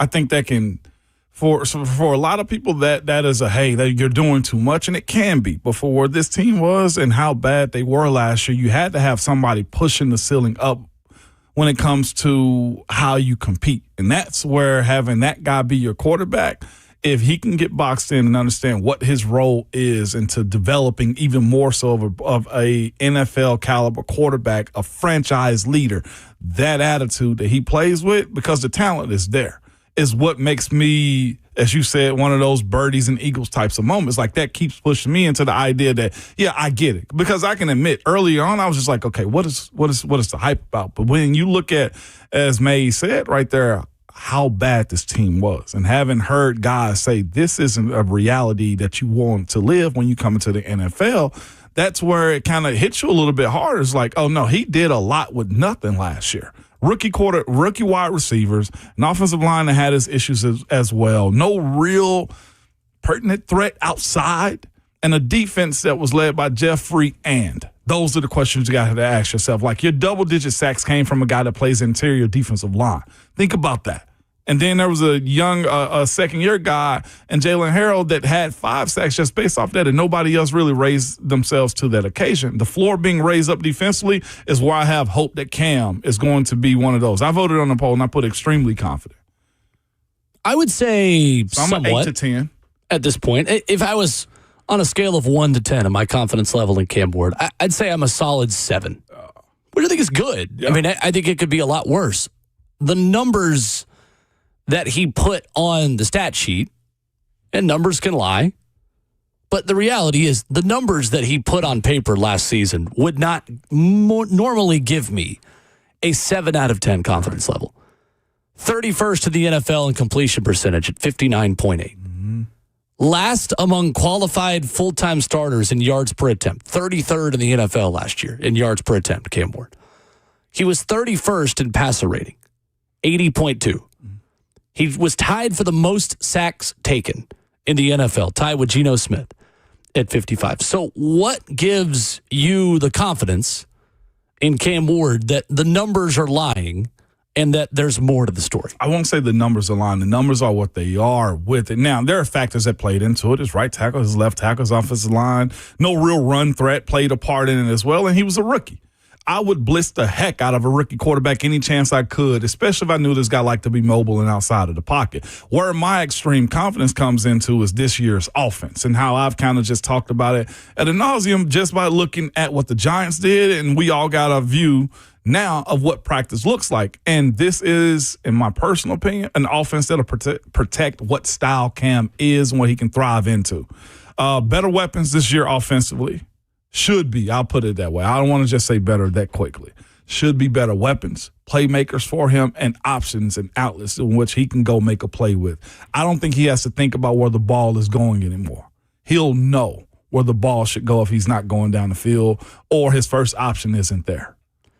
I think there is a small and large scale reason for optimism on Cam Ward. On a smaller scale, what the football looks like as it's flying through the air can be just the simplest reason to believe in a quarterback. It's not everything. There's touch you have to have, there's accuracy, there's timing, there's rhythm, and at any given moment, Cam lost one of those 4 qualities in a game in his rookie season.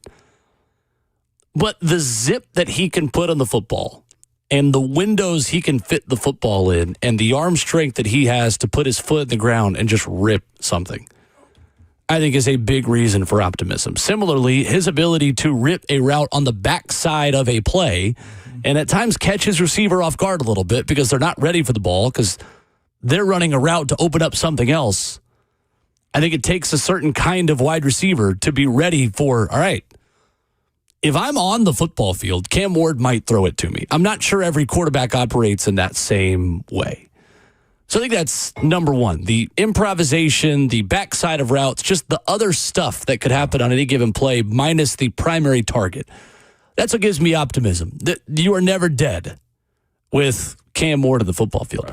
I think the larger scale reason, and I would say the number one reason to be optimistic about Cam Ward, is he trended up at the end of last season with an interim head coach and a very injured group of pass catchers. Mm-hmm. From weeks 11 through 18, Cam Ward was completing 62% of his passes, up from his number marginally before the week 10 bye week.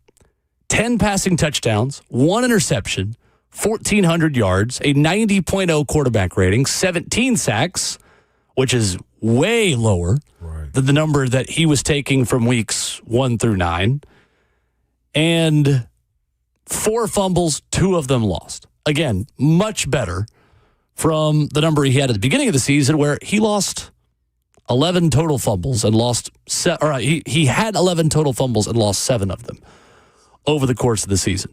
Number one, it's what the football looks like. But number two, he got better. He did. And he got better, Ramon, against the number one strength of schedule in the National Football League last season. I think that progression is enough reason to say he is trending up. Mm-hmm. The numbers in totality still don't look great. If you just took the second half of the season's numbers and you extrapolated that over the course of all of 2025, we would be having very different discussions. If you took those same numbers and flipped it, and he started that hot, but then he finished the season losing a lot of fumbles, taking a lot of sacks, throwing more picks, not completing as many passes, then I wouldn't be having this same talk right now. I would not feel nearly as good. But the fact that he finished the season better than he started, I think is a sign of better things to come for Cam Ward in year 2. I know we got callers, but here's the other part too I want to add to it. You start off the season with the idea that this is your dream job. You have a head coach that gets fired. Let's start there as your offensive play caller as well. The adjustment that you have to make there from going from Coach Brian Callahan to Coach Mike McCoy, but not only just that, understanding that Bo Hardigree was a part of this as well, like not as a mature play caller himself, but Cam had to operate under those conditions as well. That to me signifies your point or strengthens your point that you bring up. The adjustment that he made to either simplifying his game, understanding that he needed to step up his game, or just understanding the maturity of those moments. Like I guess it would be in the role that we are, a new host every single day. You're trying to figure out what is our chemistry, and we're working on 2 separate sides of the country too. Like that is a lot to ask for a player in general. Is hey, act like all the bad that happened didn't happen, right? And then he still thrive in those moments. Like as I said before, I had to be convinced that Cam is going to be this good. I see it. I've heard some of the front office personnel talk about how he's the type of guy that you want on this team. Some of his teammates have spoke about his ability to make guys better. That, to me, is the first step into understanding what a franchise quarterback is. And also on the opposite side of this as well, just looking and peeking into our YouTube chat from time to time, there are two guys in this team that fans are not in on just based off this conversation. JC and Calvin. JC Latham, Calvin Ridley. Calvin Ridley. They're both Alabama guys. Both Bama guys. Why'd you do that? This is very true. They have that in common. But that part of it, them understanding what their elevation, what level that they have to elevate themselves this year to, and I'll give grace to those guys. Calvin got injured. I'll give you that. The drops, I don't think that's a constant part of his game.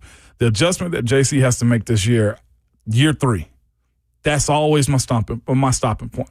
He's in that window right now to show what he is as a pro. Well, and I think, too, you look at from weeks 11 through 18, the worst defense that Cam Ward saw as he got better was New Orleans, maybe? That's still a good maybe. defense. Like, and New Orleans was not bad. Right. I mean, weeks 11 through 18, you saw Houston, Seattle, Jacksonville, Cleveland, San Francisco, Kansas City, New Orleans, and then Jacksonville again for one drive.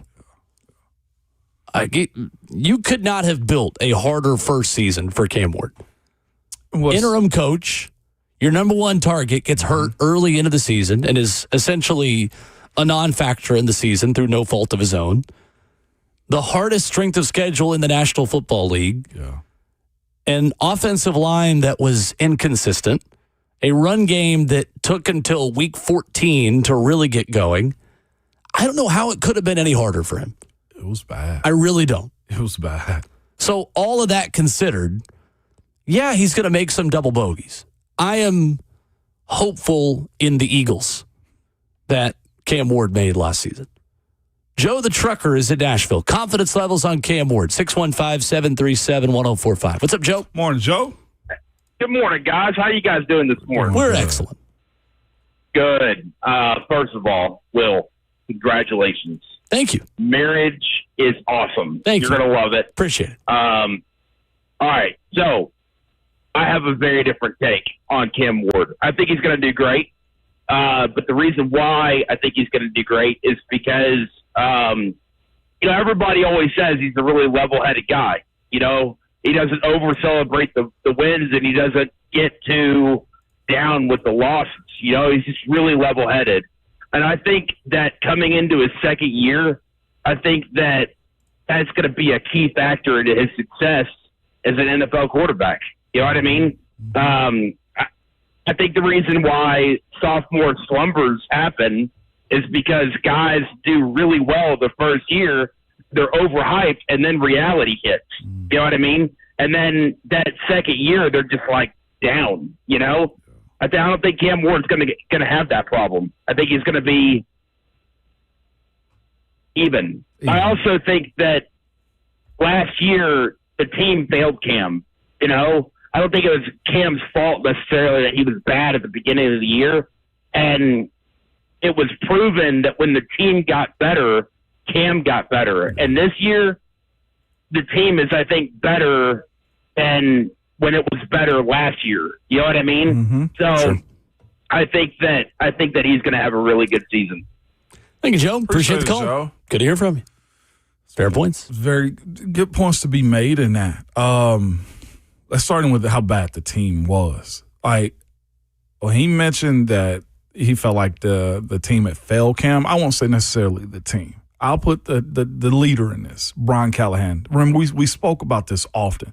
You got to kind of walk rookie quarterbacks into it slowly. You give them more, hey, we want you to bunt it. We don't want you to just swing it for the fences just yet. And I thought last year Cam's ability to run this offense was probably taken over by him sooner than he should have been allowed to. Taken over by Cam? Yeah. Sooner than he should have been allowed to, because you're clamoring for wins at that point. I think when you look at last year's start of the season, you say to yourself, you should have won this game. We should have competed in this game. And then it just was a downhill just fumble week in and week out chasing wins, and you got a coach who's very inexperienced in it as well, to just say, well, I'll just let the guy do what he's supposed to be doing. Well, what he's good at. You can't do that as a leader of this team. That's why I think having a guy like Brian Dable as his offensive coordinator now can keep Cam on the tracks when it comes down to what the actual plan is, because it might not involve you this week. To that point, Cam Ward was 8th in the NFL in attempted passes last year. He threw the ball 540 times, and that was without really playing the last game of the season. That's a good bit for a rookie. That's a lot of pressure on his shoulders where I don't think should have been allowed. Well, and part of it was the game state that he was put in. Because when you're down 3 touchdowns in the second quarter or in the third quarter, you are not afforded the luxury of being able to run the ball consistently. It was such a chase for this offense last year. To that point, that's what Joe means, is what you mean, and the situation failed Cam Ward. It failed him bad. At times, Cam Ward also failed the team. The fumbles, the unnecessary hits, the inaccurate downfield passes when there was a guy open. Holding on to the ball too long. He's not blameless. No. But at the same time, he was given a mountain to climb in his rookie season. And what you're asking him to do, fight or flight, he chose to stand and fight, and it cost him. Yeah. It cost the team lost footballs. It cost the team bad plays. It cost the team a bad reputation. And it costed him a year and everybody else of a real disjointed season. Like, there was no flow last year. I do think Cam's personality gives you hope as well. And maybe I'm buying into the cliche, first in, last out, but I don't think it's cliche with Cam. I genuinely believe that he is a grinder. Yeah, no. I genuinely believe that he is going to work as hard as any quarterback in this league to be the very best version of himself. And you know it as well as anyone. I mean, you can't say that about everybody in this league. No, you cannot. Some people just enjoy the idea of collecting and being around. Some people chase the idea that, look, they want to change everybody around them and elevate. And I think that's Cam. Doesn't guarantee that he's going to be a franchise quarterback, but it certainly doesn't hurt. Yeah, no, he comes off abrasive about it, but you either better get with him or get left behind. And I think this franchise liked the fact that he's trying to drag everybody with him. On Twitter at Ramon and Will, what is your confidence level in Cam Ward heading into year 2? 21% of you say extremely confident, 29% of you say somewhat, 43% say a little, and 7% have no confidence in Cam Ward. What say you? 615-737-1045. You can vote on our poll as well at Ramon and Will on Twitter. But when we come back, Ramon, buzz is growing around one of the most important recruitments ever in the state of Tennessee for Tennessee Volunteers football. What people are saying about David Gabriel Georges and the weekend he had in Knoxville after this.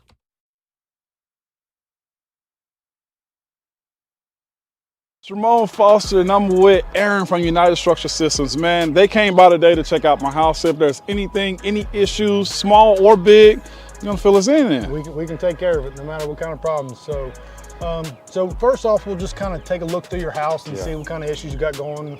You know, cracks in the brick, cracks in the drywall, weird spots in the floor, doors sticking, windows not opening properly. Once we identify those areas, we're going to do a thorough inspection around the outside, make sure there's no issues going on with that. And then once we look over it, we'll talk about what's going on, and hopefully we ain't got no issues, and then we'll go from there. Let's go. Let's go.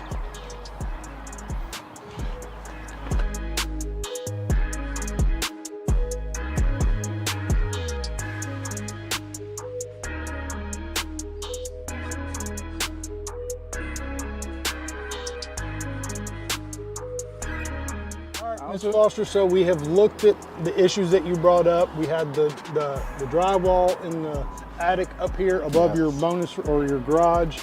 You had some doors sticking. I did. Going in your bathroom. So we've inspected all that. We don't see any major structural concerns. So you're going to be one of our lucky good news customers today. There is some minor deflection there. That's not an uncommon thing. As any house is built, it's its biggest and its strongest the day that it's born. Gotcha. Right? And from that point, it just gets older, just like us. We ain't hopping up out of bed, taking off down the hallway, running upstairs. And not protecting quarterbacks anymore. No. Opening up late. We're done. Your guard ain't there no more. Okay, I got you. So So it just happens. It gets a little older and it starts to deflect. Now, there are some things we can do to kind of help adjust those doors, mainly adjusting in the door, which we don't necessarily do, and maybe doing some light shimming in the crawl space down there to address those sticking doors. But for now, no major issues there. We did talk about the grading in the back and some issues that we can take care of back there for you. But that's pretty much up in a nutshell. No big issues and you're good to go. So. Awesome. So again, the way you deal with United Structural Systems is it's upfront, it's honest, and now I can sleep peacefully at night, okay?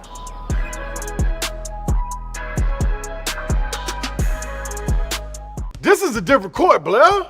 Same result, Slay. Oh, okay, Blair. See, that's Tyler Tanner. See, Tyler Tanner's in the house now. Let's see what you got.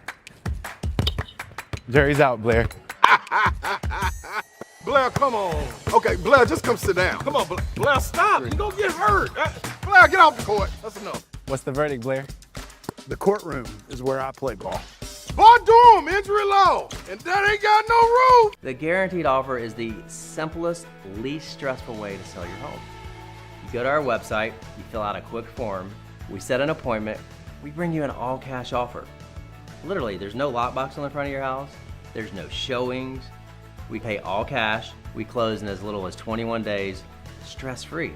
We've helped thousands of homeowners just like you sell your home the hassle-free way with a guaranteed offer from Mark Spain Real Estate.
I get why in 2026, maybe folks aren't as locked into every step of high school recruiting anymore in college football. You invest time, the resources, you get the message board account, you're locked in on this recruitment of a player you followed since they got their offer as a sophomore, then they just leave 1 year later.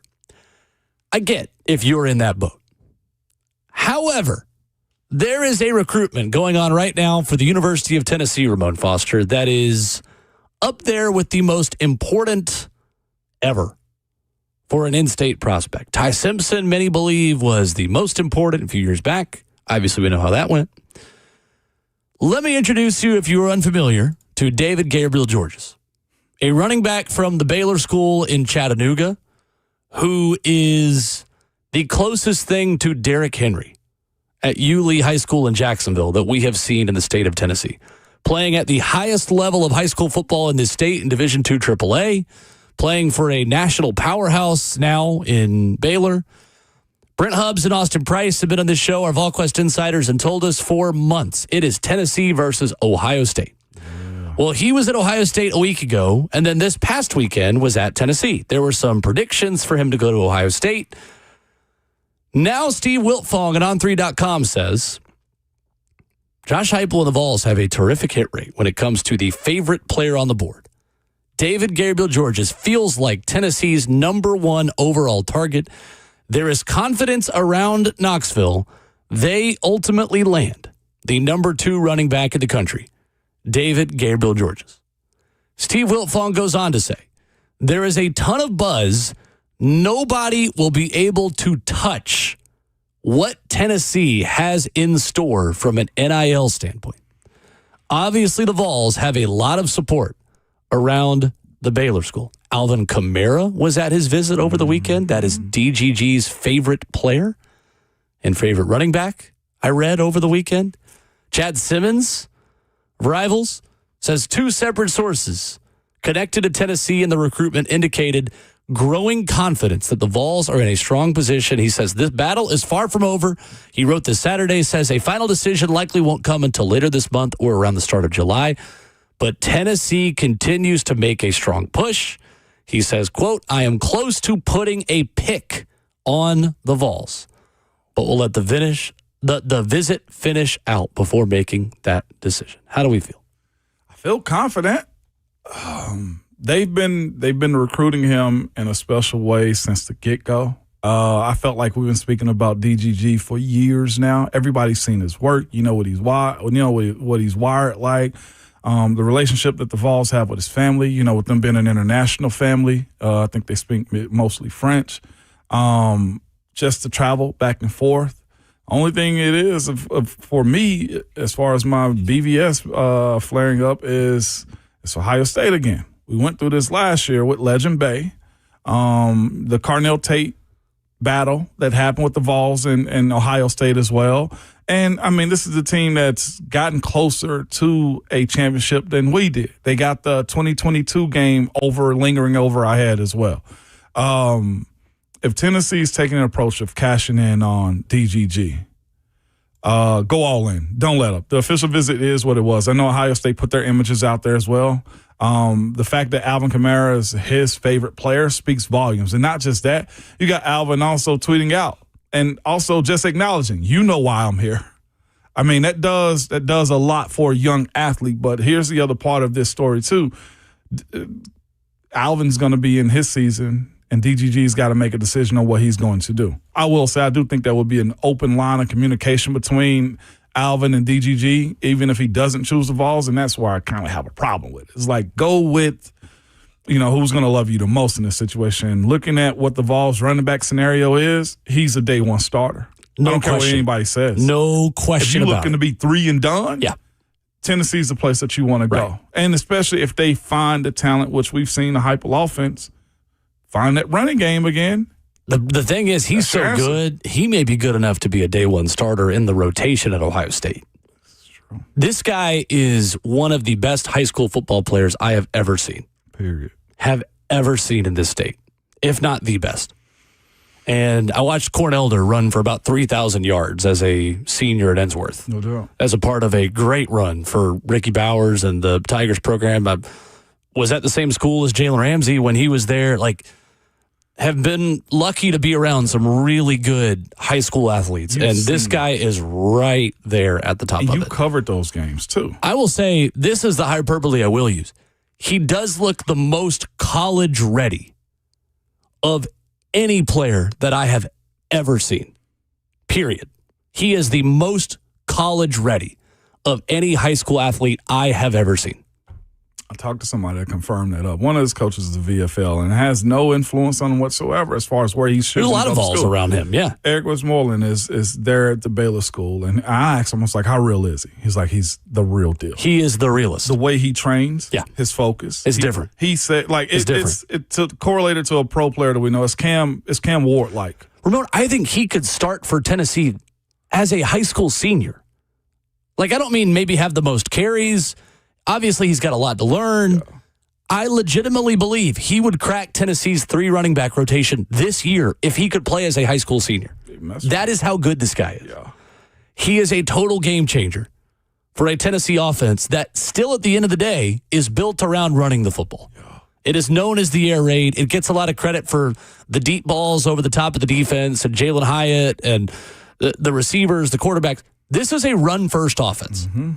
And I think this year, especially with the question mark you have at quarterback, it's really going to be a run-first offense, especially with 4 or 5 starters back on the offensive line. But if you're going to lock into any recruitment, if you're not into the weeds on recruiting, you're not looking at the message boards, I think you should be, because VolQuest is as good as there is in the country.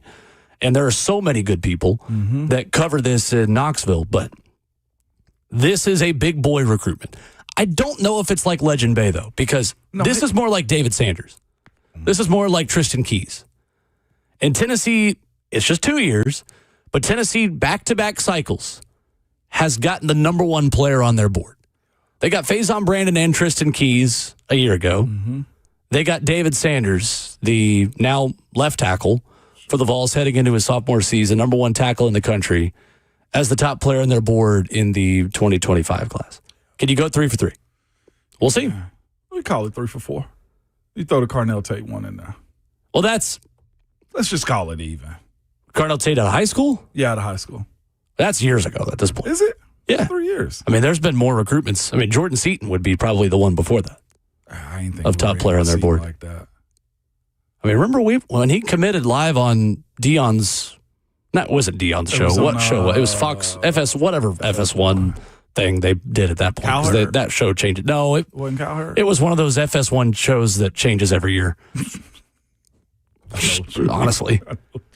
But we thought he was going to Tennessee when he committed then. And then it was Colorado. And now he's at LSU and will maybe be a top 10 pick in the NFL draft next year. Yes. Yeah. So we'll see. They've hit. Going to be interesting. Coming up. Oh, I'm excited for this segment. Is it okay if I hurt some feelings? Absolutely. Okay. Well, I probably will. Coming up.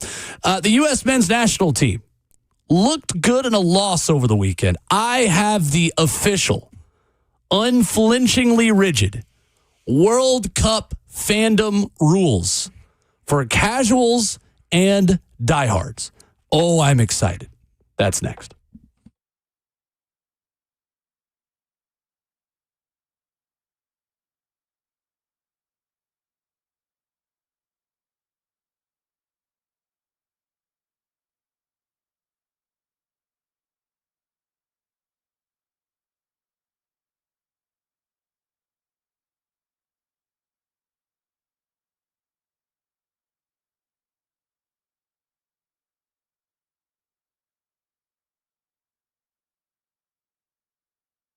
It's Ramon Foster from Medical House Calls. Good people, they are available to you 7 days a week from 7 a.m. to 8 p.m. It's healthcare designed for your life, and they absolutely mean every bit of that. They have same-day appointments available to you or next-day guaranteed. If you've been dealing with a little cough or sickness or you feel a fever coming on, they will come to you so you don't have to sit in those waiting rooms and worry about what other germs and sick people are sitting around you. No.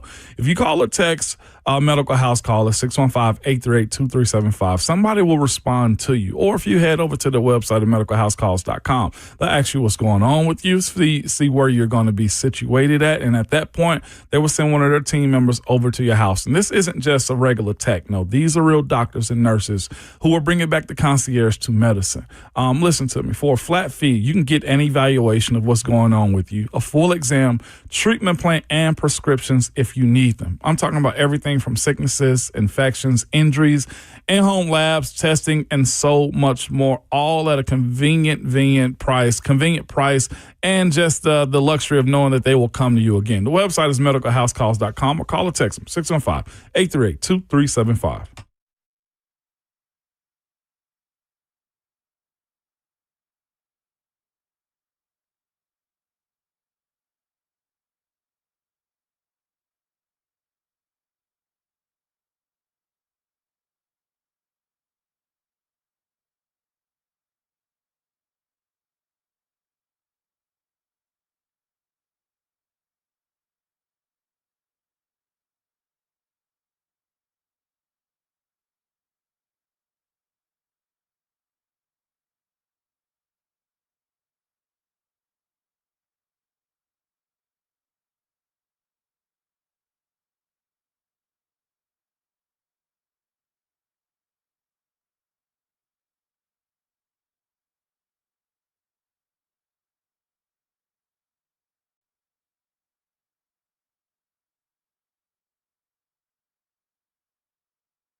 Good morning, live from the Circus Sports at the Mid-Kentucky Downs studio. I'm Justin Hawkins. The Golden Knights gave up a 4-goal lead in the third period Saturday night in Game 3 of the Stanley Cup Final. Shea Theodore found the back of the net 5 minutes and 38 seconds into the second overtime for Vegas to get the 5-4 win. Mitch Marner had a 4-point night as he tallied the fastest hat trick in Cup Final history in the second period. Also added an assist in the win as well. Vegas now holds a 2-1 series lead. Game 4 is in Vegas Tuesday night. Some NFL news this morning. Cardinals quarterback Jacoby Brissett, who skipped the team's voluntary offseason workout program while seeking a better contract, will report to the team's mandatory minicamp this week. In golf at the Memorial Tournament, JT Poston took home his fourth PGA Tour victory after beating Ryan Gerard on the second hole in a playoff after Gerard missed a 6-foot putt for par. Tonight, the NBA Finals continues with Game 3 as the series shifts to New York, and the Knicks hold the 2-0 series lead over the Spurs after the Knicks won 105-104 in Game 2 Friday night. Tip-off tonight is at 7:30 at Madison Square Garden on ABC. For all your foundation repair and waterproofing needs, visit USSTN.com. Breaking news at once on your home for the Titans and Vols. This is 104.5 The Zone.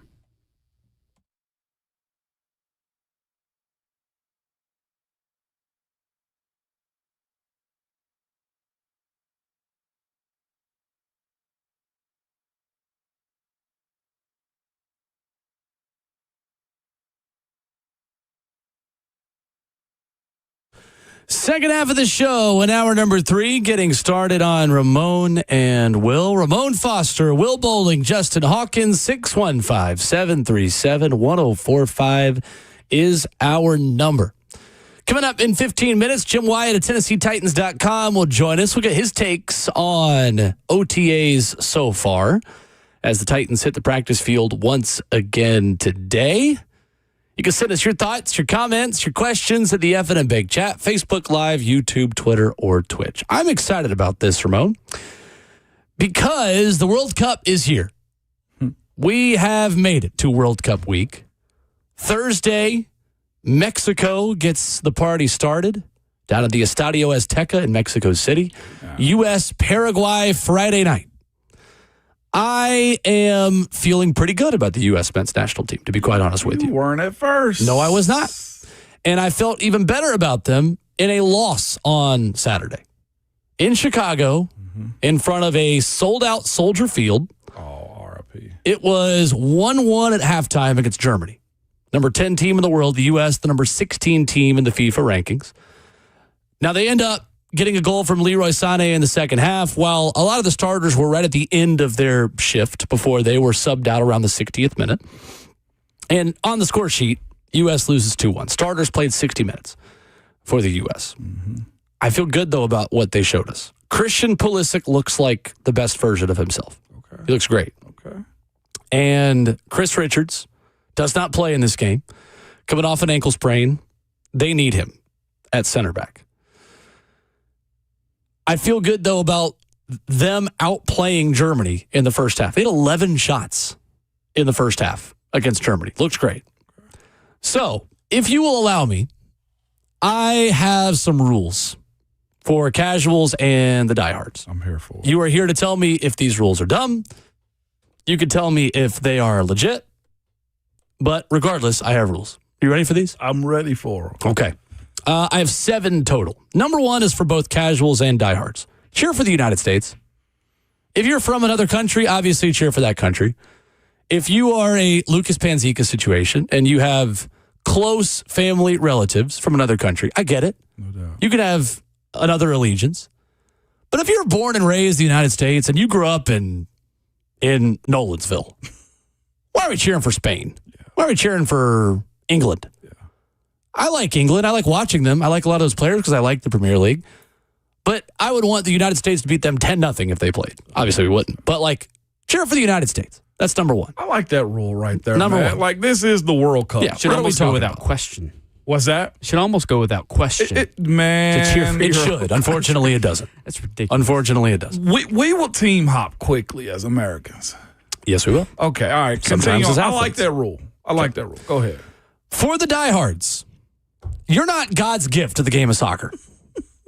You're not. Don't gatekeep soccer.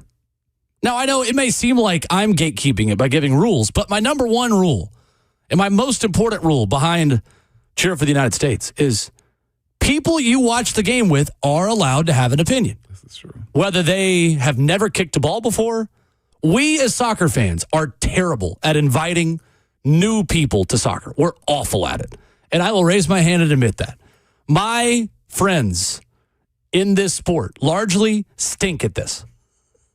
And I'm not thinking of anyone in particular. I would call them out if I was. I'm just thinking of the group of soccer fans that watch this sport. I hear it time and time again of like, wow, tried to talk soccer today and like got just roasted on social media. Like, especially U.S. fans, we are not God's gift to the game. Relax. Be patient with people you take to a watch party or watch a game with. If they ask you what offside is, by the way, there's no S on offside. If they ask you what offside is in the 60th minute, explain it to them. Be kind. Be patient. It's okay. The only way more people are going to watch the sport is if they feel like they are included in the sport. Hey, that's number one. I'm here for that. Number two, for the diehards. Every European player is not inherently better than every MLS player. It's really okay. There are some really good players that play in Major League Soccer. Lionel Messi is one of them. Yeah. He just won the last World Cup. Really okay. When you see Matt Freese start in goal, don't freak out. Yeah. When you see Tim Ream at left center back, plays for Charlotte FC, there's probably a reason. It's good players in MLS. It's number two. All right, somebody got in a question for you because we always got to have questions. Okay. Brian says, what if I was born in Germany? My mom is German and all her family is there. Yeah, like I said, if you have family ties, you can cheer. Listening is a skill, That's exactly what I said. Listening is a skill, The Brian. number one is listen. Rule. Okay. Yeah, it's exactly right. We call that the Panzika rule. Panzika rule, yes. Number three, this one may get me a little bit of dislike, but I don't care. Miss me with the I only cheer for the women's team because they actually win. Oh. No. Pet peeve. That's popular. If you're going to cheer for the U.S. men, cheer for the U.S. women. It's all or nothing. If you're going to cheer for the U.S. women, you cheer for the U.S. men. We're not gonna pick. Well, I actually like Spain and the men's because the U.S. women though they actually win. They're better. Yeah. You want to know why they're better? Why? Because we have invested time and resources into women's soccer for generations that now the rest of the world is just now starting to pick up on. It's not a dig at anybody. It's just the reality. Like, miss me with the whole I'm only a U.S. women's team fan. What are we doing? I love the U.S. women's soccer team, 100%. I also love the men. It's okay. We can like both. I see that all the time on social media. It's very popular, though, too. Like, especially during the Olympics. Nobody pay attention to the men's game much at all. And then also, too, the women have more name recognition than I think the men do at this time because people choose, as your point, to pour into them as well. Great point right there, Will. For the casuals, I have three rules for you as well, specifically. Number one, keep your powder dry. This is me you're talking Keep your powder dry. Okay. I have said with rule number one of the diehards, you can have an opinion, but maybe we keep it below a 5 out of 10 on the hot scale of hot takes. Powder dry meaning what side of this? Stop asking so many questions. Like don't Albert overreact. Breer tweeted out 5 minutes into the Germany game the other day, this is going to be ugly, isn't it? Nope, was not ugly. This ain't a time for you to be worrying. Don't be an IE. Gotcha. Don't be an instant evaluator. Got you. Number two, this is my biggest one. Don't just assume we should be good because we have a lot of people in this country. What? Here's the thing. I know what you mean. You know what? I know what you mean. Oh, it's everywhere. I know what you mean. We should never lose to this small nation because we're bigger. What? What is that? You know how many of the 10 biggest countries in the world are in the World Cup? Come on with it, Will. 2. Yeah. Us and Brazil. The other 8 biggest countries in the world aren't even in the tournament. Okay. Number 3, please don't tell me we'd be the best if our best athletes played soccer.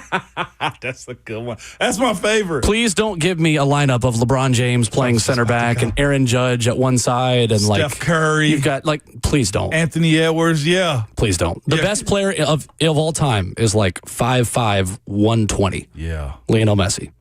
Size, athleticism has nothing to do with it. It has a little, but not everything. Like, you're not about to just be the Monstars and just run in and take over because we got the biggest army in the world and all of these types of things. We're not doing it, is what you're saying. Like, your world power component of this doesn't translate over to soccer, is what you're telling me. Right. Okay.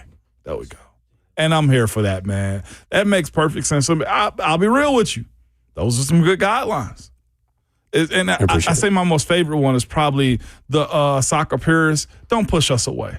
Don't push us away. Yeah, no. If Not I'm trying to asking you push a you away. question, These are friendly rules of engagement. Yeah. Let's just have some Friendly fun. rules of engagement. Do we have one if the U.S. get knocked out early? Do we have It'll happen. I mean, like, we're not going to win it. We're not going to win the World Cup. I think a round of 16 run is about expectation. Okay, so when the United States, if they do get knocked out, there's always a chance. But if they do get knocked out, is it okay for the others to support their other countries then? Yeah. Okay. All right, cool. Yeah. I mean, not as aggressively as you would the U.S., but But there's got to be a level. You're going to support the U.S. because that's your country. Then you can go watch Spain and be like, yeah, Spain's pretty good. They're fun to watch on the field. But, okay. Have a sense of pride is what Sorry, you're saying. it's on the pitch. My bad. coming up, There you go. Jim Wyatt, TennesseeTitans.com. Titans back at the practice field today. I thank you for hearing me on my rules of engagement for soccer season. It was real good. Jim Wyatt joins us coming up next. Ramon Will, 104.5 The Zone.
Hour number 3 of the program continues here this Monday morning. Ramon Foster and Will Bowling. Ramon and Will, pleased to be joined by our very good friend Jim Wyatt of TennesseeTitans.com at J Wyatt Sports, where you get him on Twitter as the Titans get ready to hit the practice field once again today. Jim, good morning. How are you? I'm doing great, Will. Hope you guys doing well this morning. We are excellent. Excited about the Carnell Tate show that we've been able to watch so far, Jim. I know you've written about it as well at TennesseeTitans.com. For you, is kind of the story of camp right now and being Carnell, what specifically has impressed you the most watching him in OTAs and just getting to see how he operates as a rookie wide receiver? I think just how well he catches the ball and how smooth he is, with his routes and really catching it. It's almost effortless for him, and he has been one of the standouts certainly in the off season. And it's been great to see.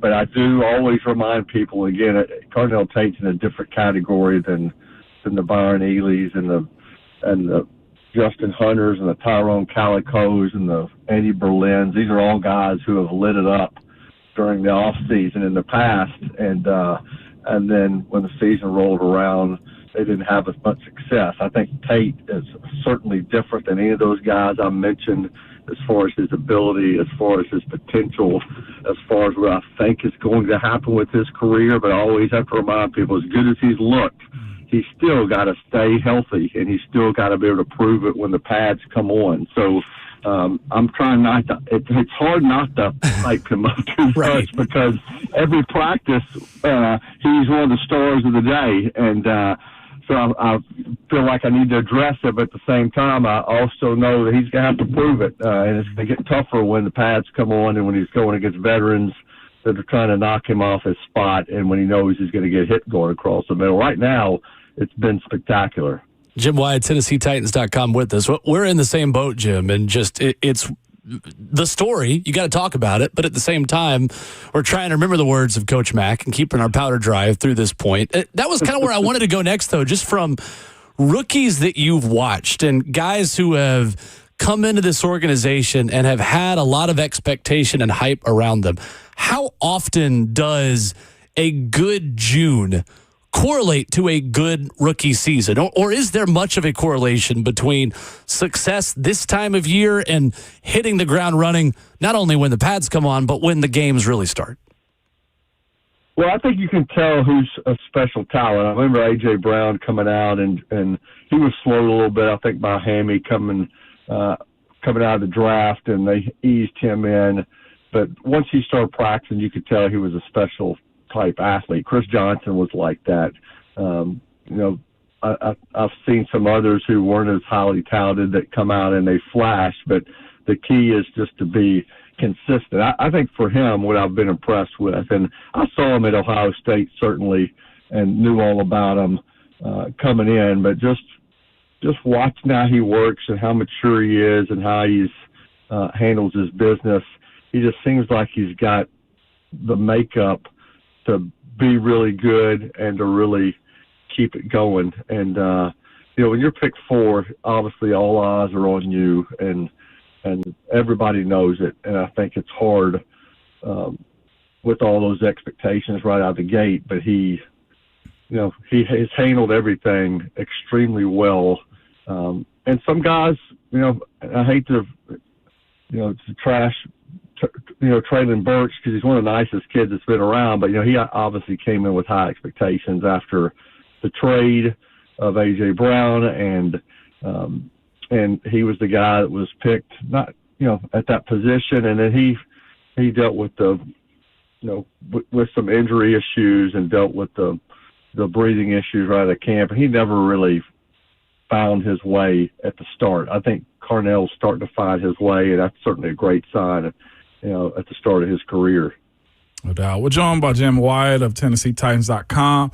Jimmy, man, when you look at the progress that a team has to make to get to a point in which they're good and they're competing, I think you can look at the draft from 2024. You see some pieces in there, but specifically the 2025 draft, man, starting with Cam, all the way up and down that group, they have guys that have made plays or that have a big old question mark into what they can be. The one that didn't really play a lot was Jackson Slater. If we look at it, he and Kalel Mullins. But this group, Jimmy, man, just how important it is for them to take that next step going into this new staff and kind of resetting this franchise.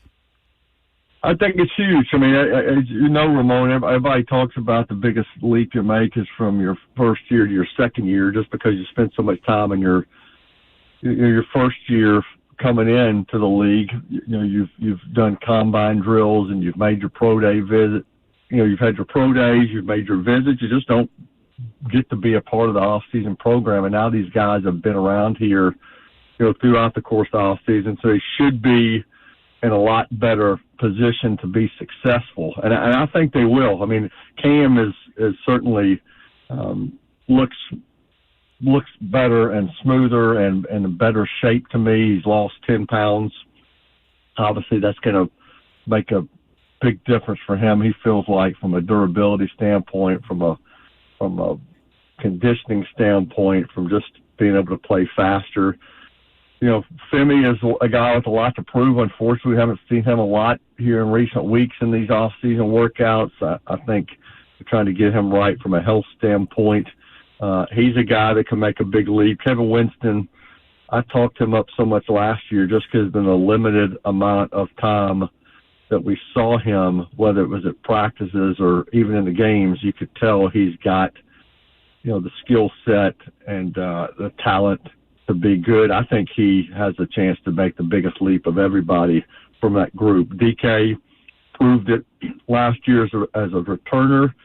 Him and Alec Ayoman, I think, very, very capable receivers who help that group. Gunnar Helm is another one who I think has a chance to make a big leap at the tight end position. I think he's gotten his body in better shape for year two from a strength standpoint. And you mentioned Slater. He's going to compete. Kalel Mullins is going to compete. And I think probably the most underrated guy from that group is Marcus Harris, who quietly has kind of established himself as a guy who could play in the slot and a guy that can be counted on. I think all those guys got a chance to help this team in some fashion, whether it's as a starter, whether it's as a special teams guy, and competitions can be fun to watch. Man, one guy that's not quiet about his work in a good way, man, is Tony Adams at safety. Jimmy, what have you kind of seen from him, man, in a couple of days you've been able to put eyes on him? He seems to always be around the football anytime it's up in the air. Yeah, and I've spent so much time focusing on, Lontae Taylor and Cordell Fly at the corners, a couple of new additions to the secondary. Adams kind of, like Harris, flies on the radar a little bit when you talk about off-season acquisitions, but he's been good, and he's been out there a lot, in part because other guys have been in and out a little bit. Again, I got to be careful about what I say because I have been able to watch everything during the course of the off season. Some of these OTAs that haven't been open, but there was an OTA just a couple of weeks ago where he had 2 picks, and he was one of the defensive standouts of that practice. And when I asked Kevin Winston about some of the off-season acquisitions, and I mentioned Taylor and Flott, he was quick to mention Adams and the impact he's had on him. So he's been a good addition, certainly knows the defense, knows what it takes to get yourself ready for the NFL season. And they went out and got him for a reason, and I am seeing why. I've been able to see why, certainly during the course of these workouts. What's kind of fun, though, in watching them put their show on display during the OTAs is the competitiveness between Brian Dable and Gus Bradley. They usually seem to have 1 or 2 periods in which they're competing specifically for either push-ups or some type of punishment, man. How refreshing has that kind of been with where this team is? They got a good bit of youth and some guys that's trying to understand how to compete, Jimmy. That has been more fascinating to me in watching them a little bit. Yeah, I agree. I mean, it's a not a completely different staff, but much of the staff is different, and they've brought different energy, different drills, different way they approach things. Dable and Bradley, two big personalities, and Dable is a competitor. I mean, you can tell it when they win on plays, and you can tell it when they miss on a play that's close, and so it makes competition, even more fun in practice. I mean, and a couple of, position group guys like Aaron Whitecotton, the defensive line coach. I could spend the whole practice watching just his guys work in these individual drills, just because he's got, new drills he's teaching them. He's fiery. He'll get on them if they're not doing things the right way. It's been fun to watch him. Marquand Manuel, who's a defensive backs safeties coach, is another one of those guys that you can hear at practice every day. Carmen Brusillo, the offensive line coach, certainly is a perfectionist himself. So, the position group guys handle things differently, and that probably they get a little freedom from that just because the coordinators, as you mentioned, Ramon. I mean, when Dable and Bradley are as intense as they are, and you hear them, and then I think it gives everybody a little free rein to let loose a little bit. Jim Wyatt at TennesseeTitans.com, at Jay Wyatt Sports on Twitter, our guest. Jim, we talked in the last hour about reasons for optimism for Cam Ward and where the best moments were in year one that we want to see more of in year two. What for you is the biggest reason to believe in his development? What did you see in year one that gives you optimism that we're going to see an even better version of Cam Ward in year two? Well, I think just the way he finished. I mean, you look at his stats, and while they maybe not jump off the page, if you look at him closer and look what he did the second half of the season compared to the first, you can see where he made great leaps from a completion percentage to a touchdown to interception ratio, just his decision making. You saw him tuck it and run it a little bit more. So I think that just knowing how much he benefited from experience just as the year went on, but then just because of the coaching, because of the, what he's done with his body, as we talked about earlier. I mean, I think all those things should give you a reason to believe he's going to be better, and then throw in the fact that his supporting cast is a lot better. I mean, he's got better targets around him at the receiver position. You add Bellinger, the Gunnar Helm, and certainly some other guys at the tight end position can help as well. But so Cam's better. I think the coaching's better. I think his weapons are better, and so I think that's why you have to have. You can have reasons to be optimistic now. They're going to have to answer some things on the offensive line, because that's a big part of it as well. And those positions inside at right guard and center are going to have to sort themselves out, and those guys are going to have to play. I have watched what's happened so far. I think they've got some capable contenders in that group and some capable starters, but they're going to have to, again, like Tate, you have to prove it when the pads come on and when you got D linemen across from you they're going to try to disrupt things. So it all goes together, but Cam will be in a better position to be successful based on everything that's happened around him, with still some questions to be answered. Jim Wyatt, our guest this morning here on Ramon and Will at Jay Wyatt Sports, covering the Titans for TennesseeTitans.com.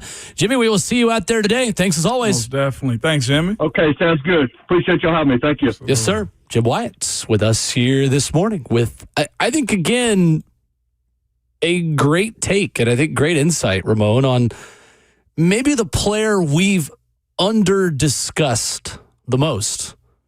Tony Adams. I think he's a player that is certainly within their plans based on what we've seen in the open portions of OTAs and things. And I mean, heck, I've only been there for one practice, but just looking at the depth chart and looking at the question marks at safety, and how much I think they're going to play three safeties, maybe not all at once, but just rotate guys in and out. It is a valuable thing to have his experience in a Robert Saleh defense on the back end of that defense. It is, and I just think if you look at the role that this defense, or how this defense kind of delegate roles in general, like the front four is supposed to generate most of the havoc and chaos. And if you got athletes up the middle at linebacker, which they do, those guys should clean up. But if they are not able to get there, that safety position becomes very, very much important to this defense. Just keeping the cap on top of it, and just also the threat that they can be. If you put the ball in the air, let's go get whoever's in front of you. And that, to me, is a super unique spot when it boils down to how aggressive this defense should or could be going into the fall of 2026. So that safety position, I think we're going to watch. It's a position where I think most people just say, hey, if you got one, cool. If you don't, you'll figure out how to evolve around it. I think it's necessary in this defense, man, based off of how aggressive it can be and how they pretty much set the roles for the front seven. Coming up, Greg Sankey with a very interesting statement on the Paul Feinbaum show on Friday. I'm not calling him a liar, but I'm certainly not calling him a truther. I'll tell you what he had to say coming up next.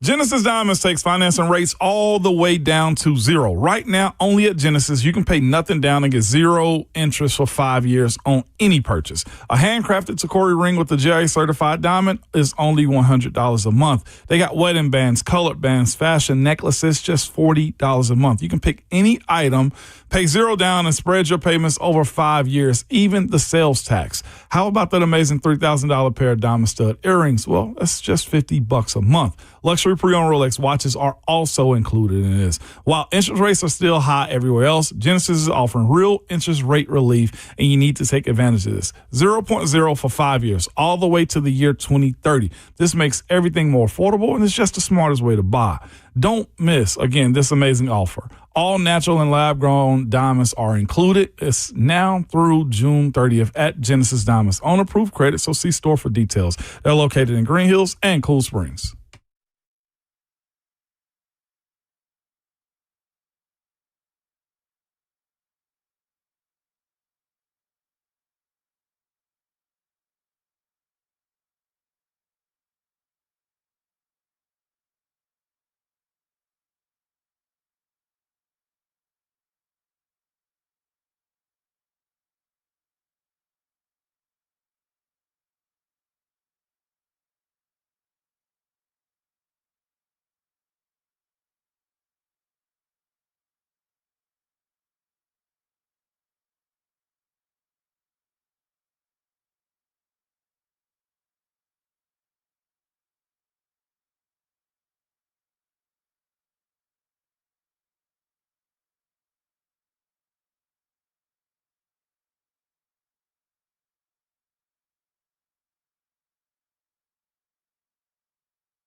Wrapping up hour number 3 this morning on Mondays. Ramon and Will. Ramon Foster, Will Bowling, Justin Hawkins.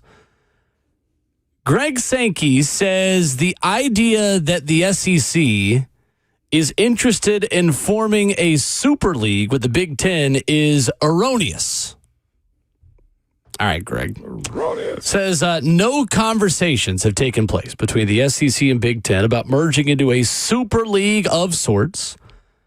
After last week's hearing, Big Ten Commissioner Tony Petitti said talks of a super league are a fabrication while speaking with Yahoo Sports. Friday, Greg Sankey continued with the same party line, pushing back on the concept of a super league between the Big Ten and SEC, arguing the two conferences are being singled out. Used the most recent tax filings to make his point, saying during the fiscal year of 24 to 25, only 2 conferences topped $1 billion in revenue distribution, the Big Ten and SEC. Do you believe him, Ramon Foster? No, I do not. When Greg Sankey says that there are no talks of a super league. No, I do not. I don't either. They're also the 2 conferences and the 2 guys who are leading the charge in how big they are, how much they deserve, what should be the pathway that the NCAA goes moving forward. They've been talking the most. They're the loudest voices no matter what. So, yeah, I'm sure they've had private conversations. And the fact that you feel like you have to publicly deny it lets me know, of course, yeah, you guys have had conversations about this. You're just not addressing this because if this was as dumb as you claim it is, then there would be no reason to speak on it. You're speaking on it because you want the conversation to end so that nobody will ask you moving forward. That's problematic to me. I'll believe the Super League will actually happen when I actually see it be formed, though, too. It's too many, I think, moving legs. It's too many legs. It's like a centipede. A lot of obstacles right now. Which one has more, centipede or millipede? Like, it has way too many legs when it boils down to how you guys are going to go about creating this Super League. And that's where I think the buck stops. Like, it just – I get the power. I get the structure that's needed. But it makes almost no sense when it comes to just the landscape of college sports. Saying that the SEC and Big Ten aren't having conversations about a Super League is like saying teams aren't having conversations with players who aren't in the transfer portal yet. Man. Like, is there an official summit meeting between the head coach and the players that they want? No. But you can have conversations through a third party. Absolutely. Why would the mob boss go show up to the deli down in the corner by himself to meet with his new business partner? You're going to send your consigliere. Exactly. You're going to send your capo. That's what I'm talking You're about. going to send somebody else. Greg Sankey and Tony Petitti are mob bosses. They are at this point. And I say that with all due respect because they've built their empires. They've built their families, so to speak. And they're not necessarily doing crimes, obviously. But at the same time, conversations are absolutely happening. Yes, they are. They're not officially happening at SEC meetings or Big Ten meetings. They're not happening under light, but they're happening. They are. No question about it. The fact that we're sitting here speaking on it shows you just which way it's headed. The operation itself, though, how do you go about telling Colorado State, Fresno State, that they don't belong into this conversation as well? And I know those schools aren't your powerhouses that you speak of. They are a part of the NCAA. The other part, too, for me is at what point does the NCAA step in on this? Well, step in and do what? They have no authority. But here's the thing: they should be able to have some sense of authority if you're operating but they don't. But if you're operating under the umbrella of NCAA sports, like I know what you mean. Like the powers are between 2 men. Well, the powers are the judges. And those 2 men that hold control of those. Because judges circumvent what the NCAA says. Because here's the thing about why I'm pushing at the NCAA. They're like, you're just allowing your underbosses at this point to do your dirty work for you. But if I am, and I know it's almost impossible for him to win anything, but if I'm Brendan Sorsby and you just told me I am not allowed to play football again, that shouldn't hold up either if they have no power over anything else moving forward because of the courts. Like, and I know they have the courts on their side, but what are you at this point? Well, you're nothing. I know the NCAA has not had the same level of authority for years now. It's been a while, but if Sankey and what's the Big Ten? Tony Petitti. Yep. If they really are operating and speaking on behalf of 40 teams, are they now dad? Are they now the commissioners for all those 40 teams? I mean, you're thinking of this Where's too logically. The paperwork? You're thinking of it way too logically. And that's the problem. It would be logical for the NCAA to have authority, create rules, and then enforce them. They do not have that authority. There's nothing they can do. It's up to Ted Cruz, Maria Cantwell, Senate, House of Representatives, Tony Petitti, Greg Sankey. The closest things we have right now to college sports commissioners are the commissioners of the Big Ten and SEC. Imagine if Jerry Jones was the basically commissioner of the NFL. He would act on behalf of the Dallas Cowboys and the NFC East. This is true. You essentially have one division, really two divisions, of your biggest sport with their own competitive self-interests, creating the rule book and creating the infrastructure for which everyone else has to fall in line for everyone while also serving themselves. That is the problem facing college sports right now, bigger than anything else, is that there's no one who can come in and fix this mess who doesn't have some sort of self-interest. When Roger Goodell rules on behalf of the Commissioner's Office of the National Football League, he is acting on what is best for the National Football League, not what's best for 15% of the teams, not what's best for 15% of the owners. In this case, it would be university presidents and boards of trustees. Right. Nick Saban, still getting paid by Alabama, still has his own coach side of things that he believes. Nick Saban, by the way, to give him credit, has gone against what ESPN and the SEC want in a lot of what he said last week on Capitol Hill. And I'll give him credit for that. But he's also representing what coaches want. Well, coaches, again, are a fraction of the puzzle. Coaches don't set the rules for everybody in the NFL. And I know that you can't totally compare apples to oranges of NFL and college football, but given the exemptions that the NFL has to operate and the fact that players can collectively bargain for whatever rules that they want to set, that's obviously another difference between NFL and college. Like, who could fix this? Who doesn't have some sort of self-interest in college sport? There's no one. There's no fix. There's no one whose hands aren't a little bit dirty within all of this. And Nick Saban's are too, but so are Greg Sankey, so are Tony Petitti, so are the NCAAs. Like, whoever leads the charge on fixing college sports is going to do so probably being a hypocrite. For breaking those rules or wanting something that the rest of everyone else doesn't want because it serves them and the institution or the group of institutions that they represent. That's the problem. And to add to that, too, there's no real fix in hearing you speak about that. No. There's the only there's not a perfect fix. The only fix is to allow it to just continue on. And the ones that don't have enough to sustain themselves, they fall off. You try to maybe find yourself and say, hey, well, we'll merge as a conference over here and operate under our own umbrella. But the have-nots is immense these days. Unless you have somebody that's willing to pour into your school that has a B in front of their network, or you have a history of having a rabid fan base. Like I'm watching right now West Virginia baseball just be one of the biggest storylines in Omaha. It's super cool. Yeah, it is. But how many teams look up to find that? Again, we continually bring up Indiana because I feel like they broke the mold on what it took to win. But how many fan bases can legitimately say we're going to be this year's Indiana? It ain't many.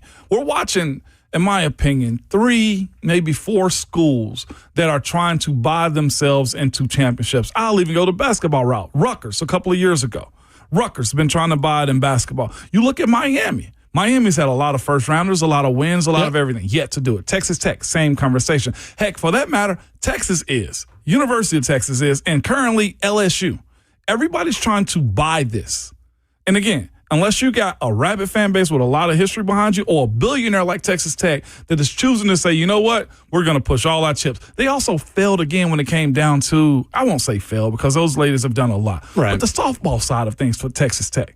Again, $1 million pitcher. Yeah, they still don't have a national championship as a team to show for their investment. No natty. So unless the investors get tired of investing, then this is just the fix. This is how we're operating. And that's always the other issue, that even if you create all these rules on how much money can be spent, do you really think a program like Texas Tech isn't still going to find a way There's no gentleman's to agreement. spend their oil money? There's no gentleman's agreement. There would be. No, And you would hope not that- in college. Well, because you would create rules to punish the overspending. But if there's a market for McDonald's bags, then teams are going to be paying to Let's McDonald's. just go back to the old ways.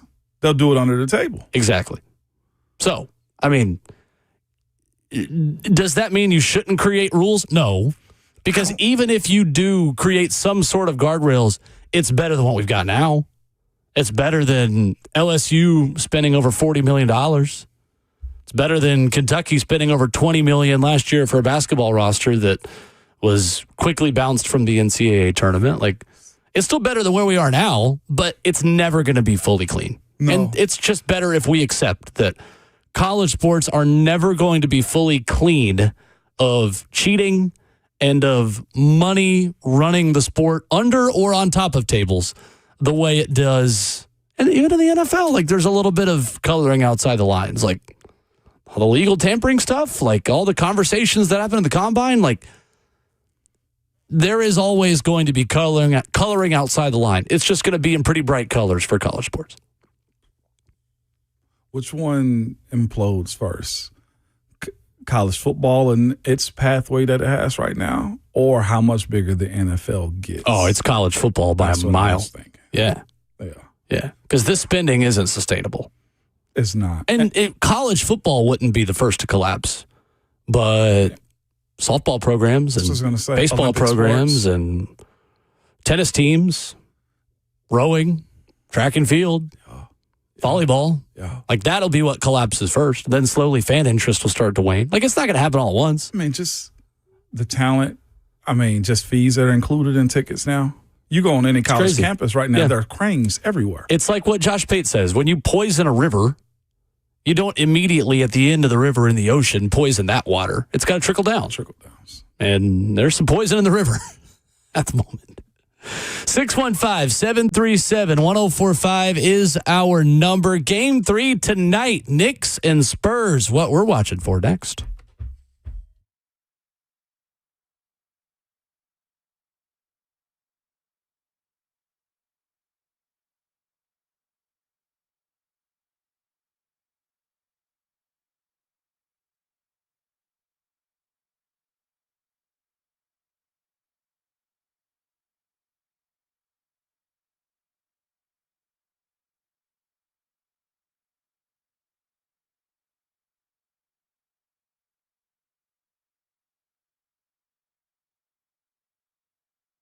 It's Ramon Foster for Hiller Plumbing, Heating, Cooling, and Electrical. And yes, they serve all of those entities that are involved in your house. Whether you have a plumbing issue, you got an HVAC, or something electrical is going on inside or outside of your house, this is the company that I reached out to, man. I personally use Hiller. I use the Goodlettsville location, just to be specific, man, because I hate dealing with any of those issues. Most of the time, you don't know what it will cost you if it get fixed right, or if somebody's trying to sell you something you don't need, which we all hate that. I do know when you call Hiller, the experts are going to solve your problems quickly. And the price you tell is the price that you'll actually pay, with zero hidden fees or surprises on your bill. They'll itemize everything that they've done inside of your house, show you the cost of it, show you the service fees, check you out, and you're good to go. And also send you a receipt of it as well. Very easy transition to get them in and get them out of your house. They've been in business for over 35 years and are family owned and operated. So you know there's a sense of pride in it. With that sense of pride, they believe in 100% satisfaction guarantee of happy you'll be, or the service is free. If you're not satisfied with the work they do, they'll simply just give you your money back. Listen, to learn more about Hiller, to book with them, head over to happyhiller.com.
9:04, good morning, live from the Circus Sports at the Mid-Kentucky Downs studio. I'm Justin Hawkins. The Golden Knights gave up a 4-goal lead in the third period of the Stanley Cup Final.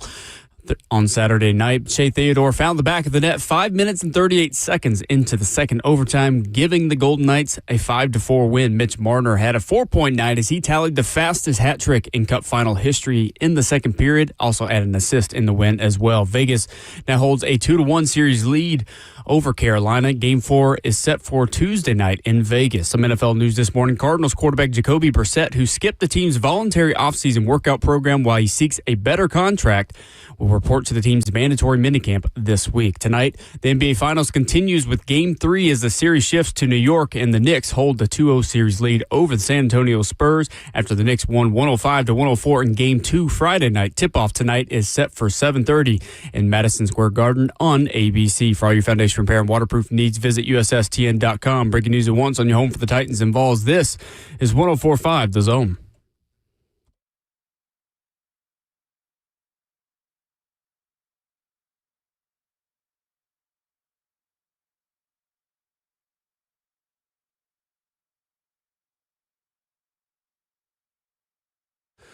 Away we go to the fourth and final hour on your Monday morning edition of Ramon and Will. Ramon Foster, Will Boulding, Justin Hawkins, Mike Wilson of VolQuest coming up in 15 minutes. 615-737-1045 in the meantime. Knicks 105, Spurs 104. A go-ahead free throw from Jalen Brunson with 9.5 seconds left after a turnover by Victor Wembanyama moments before. It's New York, Ramon, heading back home tonight up 2-0. The third team to win the first two games of a finals on the road, joining Michael Jordan and the 93 Bulls and Hakeem Olajuwon and the 95 Rockets. Knicks seeking their first championship since 1973. They're hyper-focused. They are. I was totally wrong. I just knew the Spurs at home court advantage was going to just come in and just run them down. From game one, you had the Spurs up by double digits for the good part of the game and matchup, and Jalen Brunson just decided to turn it on. Karl Anthony Towns is going at Wemby in ways that I didn't think was going to be possible this soon.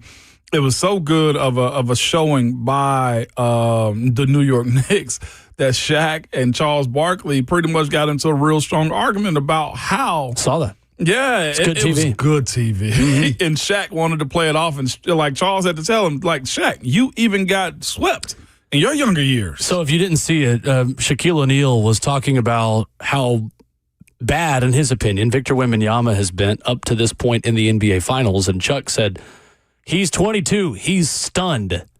He is literally stunned right now and is trying to get his bearings. This series isn't going to go his way. Give him some time. He's going to be better from this. But, like, Shaq, you got swept in your first finals. And then Shaq comes back of like, yeah, but did I not bring the intensity? Did I not bring it? Was I not still me? And Kenny Smith was somewhere kind of in the middle, it seemed like, of the two of them. But it was a really interesting discussion. Kenny sided with Charles, I thought, mostly in that conversation. Yeah, definitely more so, Charles. He's shocked. You see it on his face. I've been there. I've been there in practice. I've been there because of scenario. Being undrafted and getting absolutely rolled on like the first day of pads is something you cannot, you just cannot plan because everything that you think of is all successful.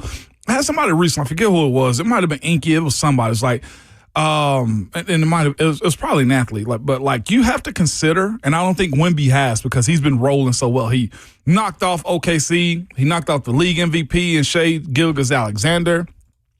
And I don't think he planned for failure. I saw somebody's like, well, if you plan, if you're playing competitive and understand that failure is a part of it, you're less hurt. You're less hurt by it. And I think that's where Wemby is right now. And just in general, I think that's where the Spurs are because they didn't see New York coming east or coming west and beating them like this and how they went about it. Especially game two. No. Like when you expect when you lose game one at home, like, all right, we'll get our get back, we'll win by 30. Yep. Because that happens so many times in any series. Yes, it does. And you can bank on that because that's what the Spurs did to OKC. Right. And the other part, though, for me is I do want to see this adjustment. If they do, the Spurs get a dub. This is what I'm looking for. If they do get a dub, how does New York bounce back from this? How does New York Sports Talk Radio bounce back from it? How does Stephen A. Smith on First Take? How do the celebrities? No, for real. All of that is a part of the discussion right now, fairly or unfairly, when you're a New York sports team that's not won a title since 1973. This ain't even a Cinderella story. This is the way they've gone about like the postseason. This is perfection with how they've gone about it. Like, it would be like the Buffalo Bills being this close to finally winning a Super Bowl again. Gosh. Of like at the first drop of a hat of something not going your way, it's going to be here we go again. You know what's sick about it though too? They're doing everything right. There was a video, and people highlighted a little bit. It was a video. Karl Anthony Towns had on a Knicks ball cap. He had it on backwards, and they were in their shoot around. Coach Mike Brown goes up to him, pulls him down because Cat's like 7 foot, spoke into his ear. Cat took the hat off, set it down on the bench, and just had a response like, "Oh, lock in." Like, it's been all good optics for them. Everything except for their fans in the middle of the doggone robes, but it's been an elite postseason for the Knicks. Viewership is up 90% for Game 1 of the NBA Finals versus last year's opener. Just unbelievable. The television numbers that this series is doing. Game 1 of the Finals averaged nearly 17 million viewers last Wednesday. That's not even really taking into account what Game 2 was either, which we'll probably get in the next day or two. Up 90% from last year. Most watched Game 1 since 2018, the most recent time that LeBron James, then of Cleveland, and Golden State Warriors and Steph Curry faced off in the title round. Most watched Game 1 ever on ABC, and the most watched finals contest since Game 6 of the 2019 title series between Toronto and Golden State.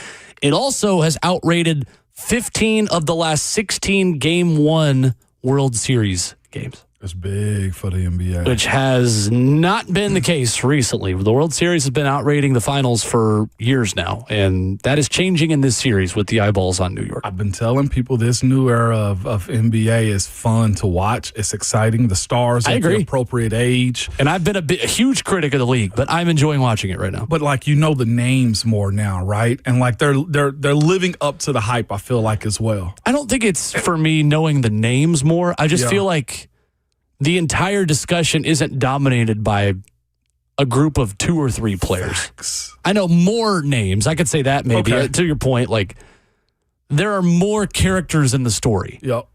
And it feels like the story is more the basketball and not the off-court crap. Yep.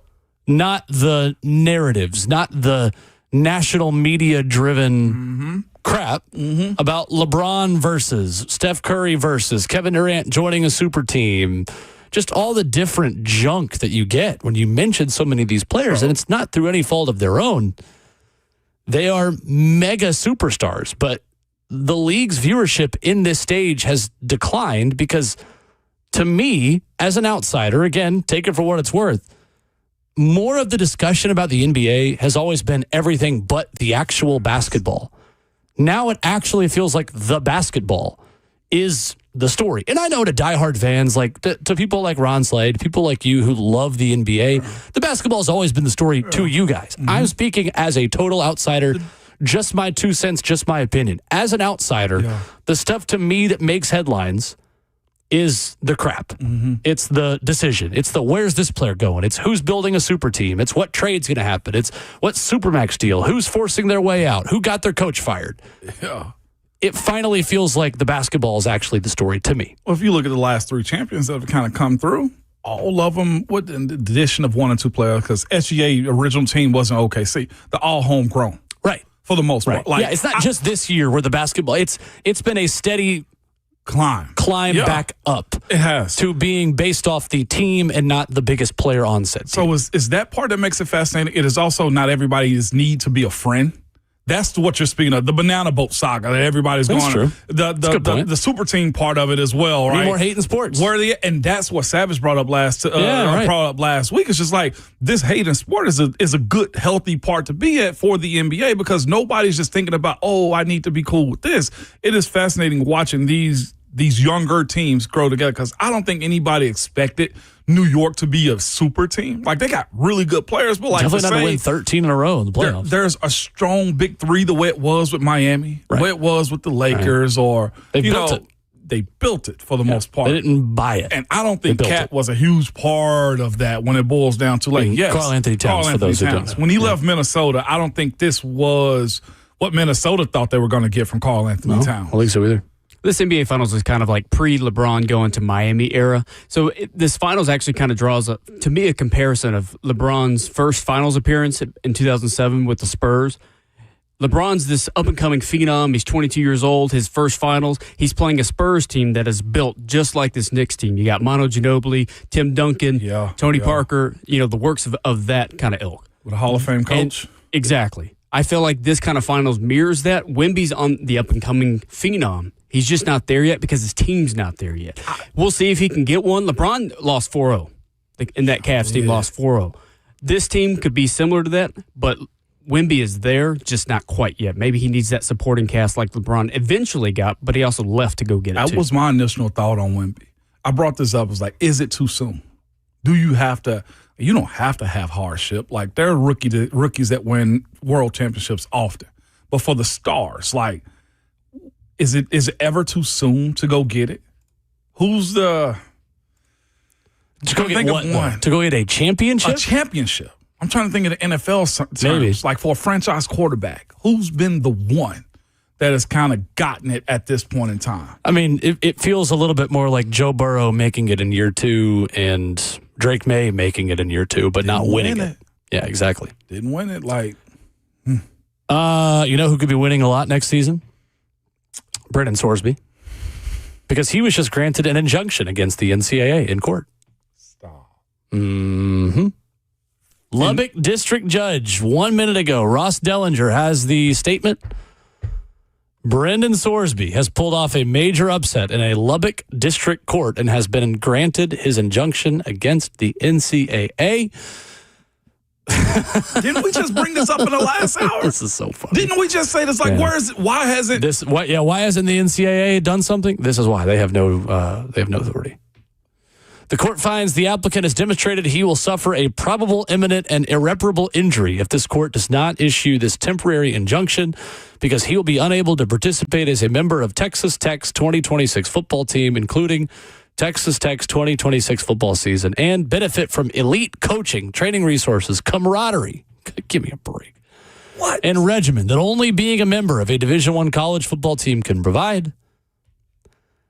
Temporary injunction given to Brendan Sorsby. Did not see that one coming. They're going to mess around and have former players come back and sue because of players who's gotten dismissed for these type of issues. Use promo code Sorsby, current athletes, to bet on whatever you want to, because you're eligible. You can play. Just go sue somebody. Yeah, you're good. Y'all just go use promo code Sorsby to get 50% off your first bet at Insert Sportsbook here. Wow. You could bet on golf, you could bet on tennis, you could bet on basketball, football. World Cup. Bet on your team. That's what Brendan Sorsby did. He's not getting punished. Give me a break. Mike Wilson, coming up next, 104.5 The Zone.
Well, if you missed it right before the break, a big upset in court for Brendan Sorsby and Texas Tech. He is eligible for the 2026 season. Granted an injunction against the NCAA. Joining us now, not to talk about that, but to talk Vols, Mike Wilson of VolQuest. Mike, can you fix the NCAA for us? You can fix a lot of things. You're very smart. What's up? Yeah, I mean, I'm smart enough to know that apparently there's no rules. You can't really make rhyme or reason of that ruling today, I don't think. Yeah. I mean, at this point, what's stopping anyone from doing anything and expecting they can get away with it and continue to play college athletics? Right. Can't really make sense of that. And I'm sure Tennessee fans are going to be thrilled that their quarterback was ruled ineligible in a local court, and Texas Tech's quarterback, who was breaking rules quite egregiously, is allowed to continue to play college athletics. So I'm sure that will be well received in Knoxville. No doubt. Mike, if this was us, if we had to close on Brendan Sorsby. Here we go. Come on, Mike. You can't fix it, but we got to ask you the question. If this was Tennessee, would it be declined? If this was Tennessee, would it be declined, number one? But if we had beat this, what type of hate, slander, my gosh, just flames like napalm thrown at us for winning this? Like, walk me through how this would have unfolded. I mean, I don't think it would have been a pleasant scene, but I can safely say this much: the day that this Sorsby stuff came out about the gambling stuff, my first reaction was that would have been the most Tennessee thing in college football history. That's true. If they had landed the star of the portal, and then this happens, because the default state here is crazy, right? So it felt like a Tennessee athletics story, just because wild things seem to happen. I mean, in my decade here, we've seen the Schiano Sunday, the Tony Vitello week, the Jeremy Pruitt saga. It's kind of nonstop. So it seemed like a very Knoxville story, but did not happen in Knoxville, and now has gotten even dumber because of a ruling today. You are one of us, Mike. There is no doubt about it. You are one of us. Tennessee baseball, Mike, heads into a very interesting offseason. Some reasons for optimism, especially at the plate as the season went on, but ultimately not near the standard of where the program is. They hire Austin Knight, though, new pitching coach coming in. Really fascinated by this hire. I know you've written about it and written why it makes sense. What are the headlines for the people who haven't dived into the weeds on this yet on why Austin Knight is the right person for Tennessee's next pitching coach? Well, if you watch Tennessee versus ECU, I think you got your answer. ECU's pitching staff had more dudes than Tennessee's did. And you look at Trey Savage starting game one of the World Series a year after he was drafted by the Blue Jays. The development of the pitches, the development of the guys, Austin Knight's been really good at that. I mean, the splitter cutter kind of pitches that he teaches guys, those are out pitches. They're ending at bat pitches. And Tennessee really lacked those this year in so many ways. So I thought it was the hire to make. I tweeted it out, but when we were driving back from Chapel Hill, I looked at my coworker Eric Kane. I said, if Elander decides to move on from pitching coach, he needs to call the ECU guy. Like that, the pitches, the guys that they had, it just made so much sense. And when Josh Elander made the choice to move on from Josh Reynolds, like it just seemed like this was a really good fit and a really obvious call to make. Mike, it's interesting. The retention battles appear to be going really well for Josh Elander in Tennessee baseball. Levi Clark among those who have announced they're coming back. Cam Appenzeller and Trent Grenlinger are the two big headlines that you had to get back. You get a Mercer transfer over the weekend, and all of a sudden, it does feel like the momentum is ramping back up for Tennessee baseball. Is this program, Mike, in your opinion, still well-positioned to compete at the top of the SEC under Josh Elander? Because Tennessee fans and non-Tennessee fans alike will probably look at this season and think, oh, okay, well, without Tony Vitello, that's it, right? Like, this program just was a Tony Vitello thing. Now Tennessee is going to move on. Do you feel like there is enough from a resource perspective, from a coaching perspective, for Tennessee baseball to continue to compete with the best of the best? Yeah, I mean, no question in my mind. And I think it's always important to remember, this is Tony Vitello's roster. The way that I phrase it to people is this was Josh Elander driving a car built for someone else. It's hard to gauge what this season was because this is not a reflection of who Josh Elander is and what Josh Elander wants as a head coach. And it was such a fascinating year because it seemed like everything that could go wrong went wrong. Like there were so many punches that were taken, and you can kind of make a case that, well, it's probably not going to happen like this ever again. So if this is the floor, that's a pretty darn good floor. But yeah, from a resources perspective, Tennessee's positioned to do anything they need to do. I think Josh Elander's a winner. I mean, he obviously was a big winner as the assistant and associate head coach here, and I think that's going to continue. I think the pieces they've kept, the way they're attacking the portal, the way that they recruit the high school classes, I think there's going to continue to be a whole lot of talent in Knoxville, and I think the staff's ready to win. We're joined by Mike Wilson of On 3 and VolQuest this morning, talking baseball. Mike, when you look at some of the guys who've been around for UT the last couple of years, like a guy like Manny Marion hopping into the transfer portal, I know this is just natural and normal these days, as the NCAA really has no restraints on what anybody can do these days. But what are those moves kind of like? More money, or is it personality types that are different for Elander as opposed to Tony Vitello? Yeah, I mean, I think Tennessee is following in the baseball side very much what they did on the basketball side, which is something Rick Barnes continued to kind of say, that phrase of, we're going to look for production over retention. And, Jay Abernathy and Manny Marin fit that. Both were that sophomore class that so much was expected of last year. And, neither really had the year, I think, that Tennessee would have liked them to have. I mean, Manny's stats were good, but I think there was a belief, and I think this is a belief in pro circles too, that the offensive numbers are inflated by midweek games and a lot of soft contact. And I think that's what the feeling was in the end. And, Tennessee is looking to rebuild that middle infield in the portal. They're bringing in guys that play those positions because that's where they want to improve. And I just think they didn't feel that that's exactly the guys they wanted to do that with, because they were already actively in the portal once it opened. And yeah, I think, again, it's the production over retention thing, and they're following that, it looks like, right now. When you look back at this year with how Josh Elander got the job and how it kind of unfolded and made the postseason but didn't go as deep as you wanted to, or that Vols fans have conditioned themselves as of late, how do you summarize this year for Coach Elander, man? Is the support still there as far as you saw it? I know the renovations matter, and they look amazing, by the way, but what has this year been like for him? I mean, I think it was rocky, but I think so much should be talked about what happened in October and kind of the 2 months after that. Like, everything that led up to the season was unprecedented. A head coaching change at the end of October. I mean, he's hiring assistant coaches in early November who are getting on the job in mid-November into December. It's like people have been upset with the hitting performance. It's like, well, the assistant coach that works a lot with the hitters didn't really get to work with those guys until the preseason on a full-time basis. So how do you really quantify that? Yeah, I think just the way that everything started with this year, the way that Josh Elander and his staff and the players were able to kind of right the ship in the middle of the season when it really could have gone south.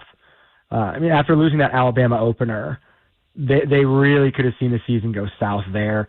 They could have seen the season go south after the LSU series. There were those moments where they did put it back together.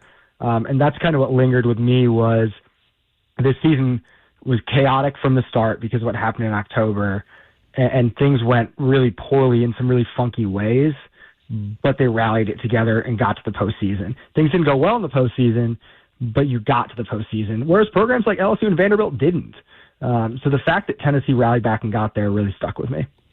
Mike Wilson of VolQuest, our guest this morning here on Ramon and Will. Mike, you perfectly summarized the lyricist and the poet laureate of ESPN college baseball, Mike Monaco, over the weekend when you quoted him saying, "Though there are those who love college baseball and those who just don't know that they do quite yet." I know you will be sad to not be in Omaha, because everyone should want to go to Omaha who just remotely has ever watched the sport, because it's an awesome experience.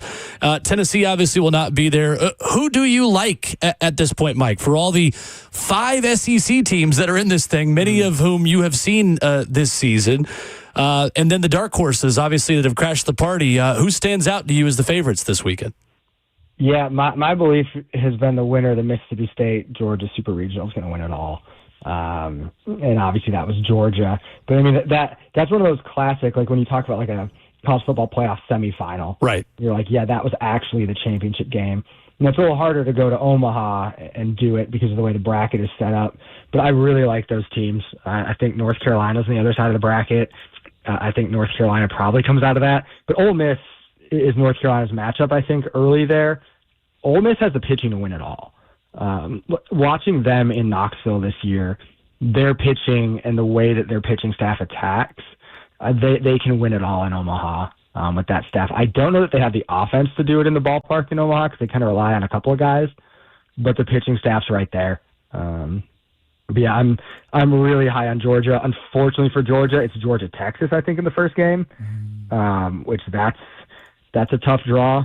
Or is it? Yeah, it is. No, it's not. No, Maybe it's not it Georgia is. I Tech. don't know. It's that's a great question. Who is like, let's see, Google AI. Georgia? No, it's of course the computer's being slow. Let's see. Where's the official bracket? Come on, Omaha. Come on, I'm surprised the chat hasn't already said it. West Virginia? I like Georgia, Mississippi State. Yeah. I think the winner of that was going to win it all. And Texas. Me looking ahead at it. Georgia, So it is Texas. isn't All right, it? honestly, I'd say the winner of that one, Mike, is probably the team that's going to win the whole thing, right? You look back to Tennessee winning it all, and Right. I thought Tennessee and Florida State were the best teams there in 24, and they had to play in the opener as well. So very similar vibes there. But yeah, I think Georgia, man. I really like Georgia. So if you can get past Dylan Volantis there, I really like the Bulldogs and what they're capable of doing. And then the other side, that North Carolina Ole Miss group is really nice. Mike, I know you have been in baseball transfer portal mode and baseball mode, but on the basketball front, you mentioned them and the portal strategy and the way that they put together an unbelievable roster for Rick Barnes. Now that players are getting to campus, things are starting. We've got eyes on these guys while they are at the University of Tennessee. What is the buzz like, Mike, about how this staff feels about the team that it's assembled for Rick Barnes next season? Sam, I think there's natural excitement. We haven't had a chance to get over there and see anything yet or talk to anyone. I think we talked to a couple players tomorrow, though, but I think there's a lot of excitement about the offensive pieces they've brought in and the versatility. And obviously, Juke Harris being the big ticket and the crown jewel of everything. I think that added a real extra piece of juice to it all. So, yeah, I'm very curious how that roster is going to shake out as it gets, moving toward October, which feels like a ways off. It never really is. But yeah, I think the staff feels good about it. They got back to some 5-on-5 stuff last week, and I'm sure they all enjoyed the Rick Barnes early practices experience for the first couple times. Well, with that being the case, it's numerous teams in the SEC that feel like they are in the same spot, if not better, than the Vols. What's the challenge, man, for Rick Barnes and this caliber of talent going into this 26 season, other than, of course, the Final Four notch that you're looking for? What else is a challenge for this squad? Man, I talked to someone the other day about just that and talked about the SEC, and their comment was, this is very much like the SEC from 2 years ago that got 13-something teams in the NCAA tournament. It looks like that again. Florida getting back what they got back is absolutely insane. They got back everyone. Thomas Hall is a lottery pick, in my opinion. Right. And so getting him back is crazy. Condon's an NBA player at some point. Ruben Chinyulu's an NBA player. So you're seeing a lot of that across the SEC, just the caliber of roster. So that's where the challenge starts. You also got to like what Tennessee's scheduled in the non-conference, with hosting Michigan State, playing at Purdue, neutral site against NC State, Players Era, Florida State, which is Tennessee kind of keeps getting the short end in the ACC-SEC challenge. Doesn't really get the marquee matchups because the home-away pairings kind of stink for Tennessee. So, yeah, it's a nice marquee non-conference, and you're going to learn a lot about them. But the SEC is going to be a beast, I think, when you look ahead to this season. Do you believe the numbers that come out of Lexington about Milan Momcilovic? Well done. $6.5 million. First try. Yeah, it was real good by me. What was the number? $6.5 million. Well, they're printing money in Lexington these days. They got to spend their money somewhere. They lost all their other recruiting battles, to be fair. Yeah, it's plausible, I suppose, but golly, that is makes me wish I'd been better at the sport of basketball. all that to go 10-8 in the SEC. Yeah, that's right. Yeah. Well, I mean, based on the $22 million figure that floated out there last year, I mean, it's believable because everything's inflated this year from what it sounds like. So It's believable, but at the same time, I don't know, Brennan Thorsby's eligible. So I believe everything, I guess. There, exactly right back at the source of the crime. Well said. Very well said. Mike Wilson at by Mike Wilson, where you get him on Twitter, VolQuest, and on 3. A must follow for Vols fans, college sports fans. Mike, we appreciate you as always. Appreciate it, Mike. Sure, guys. Happy wedding week, Will. Congratulations, Peyton, and I'm so sorry that you have to marry Will. Wow. All right. Play that. This is in her time where she's Love off, you, too, and man. not on TV. She's probably listening right now. Thank you, Mike. That's good, Mike. It's Mike That's a Wilson. sign of a true friend. Yes, it is. Somebody can bash you in one of the most important moments of your life. Yes, it absolutely is. Sorry, you got to marry Will. It's crazy work by Mike this morning. It's all good. He lucked up already, right? Absolutely. Yeah, it's easy for him to say that. Mike's the best. Mike's a So good friend. sorry that you have to marry Will. That was quick.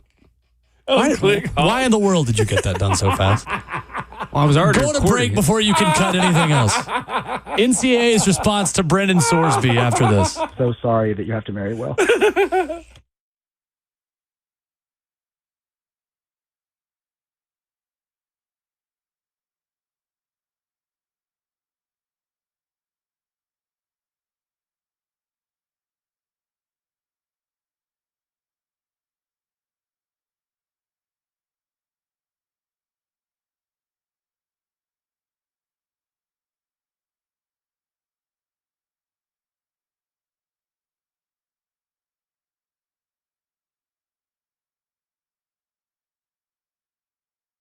When you start noticing cracks in the walls, uneven floors, a driveway sinking or separating, it's more than a home issue. It's a peace of mind issue. That's why who you choose for foundation repair and concrete leveling, it really matters. I personally trust United Structural Systems. They've been doing this right since 1994, right here in Tennessee as well.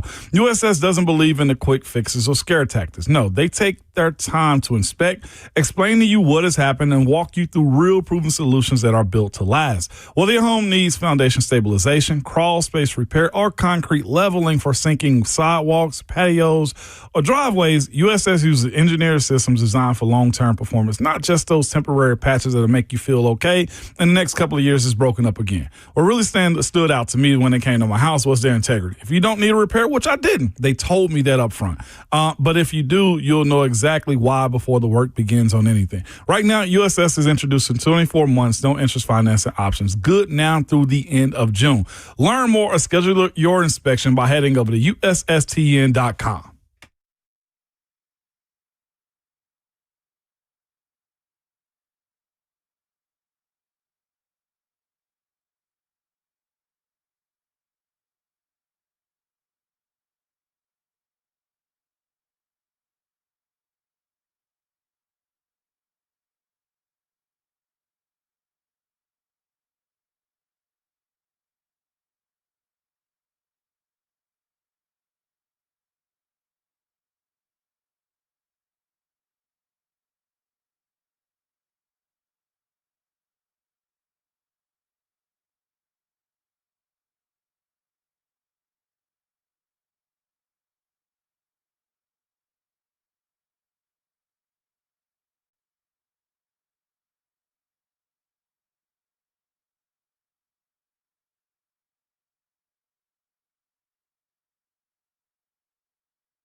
Wrapping up the show on Monday mornings, Ramon and Will. Practice getting started at the near future.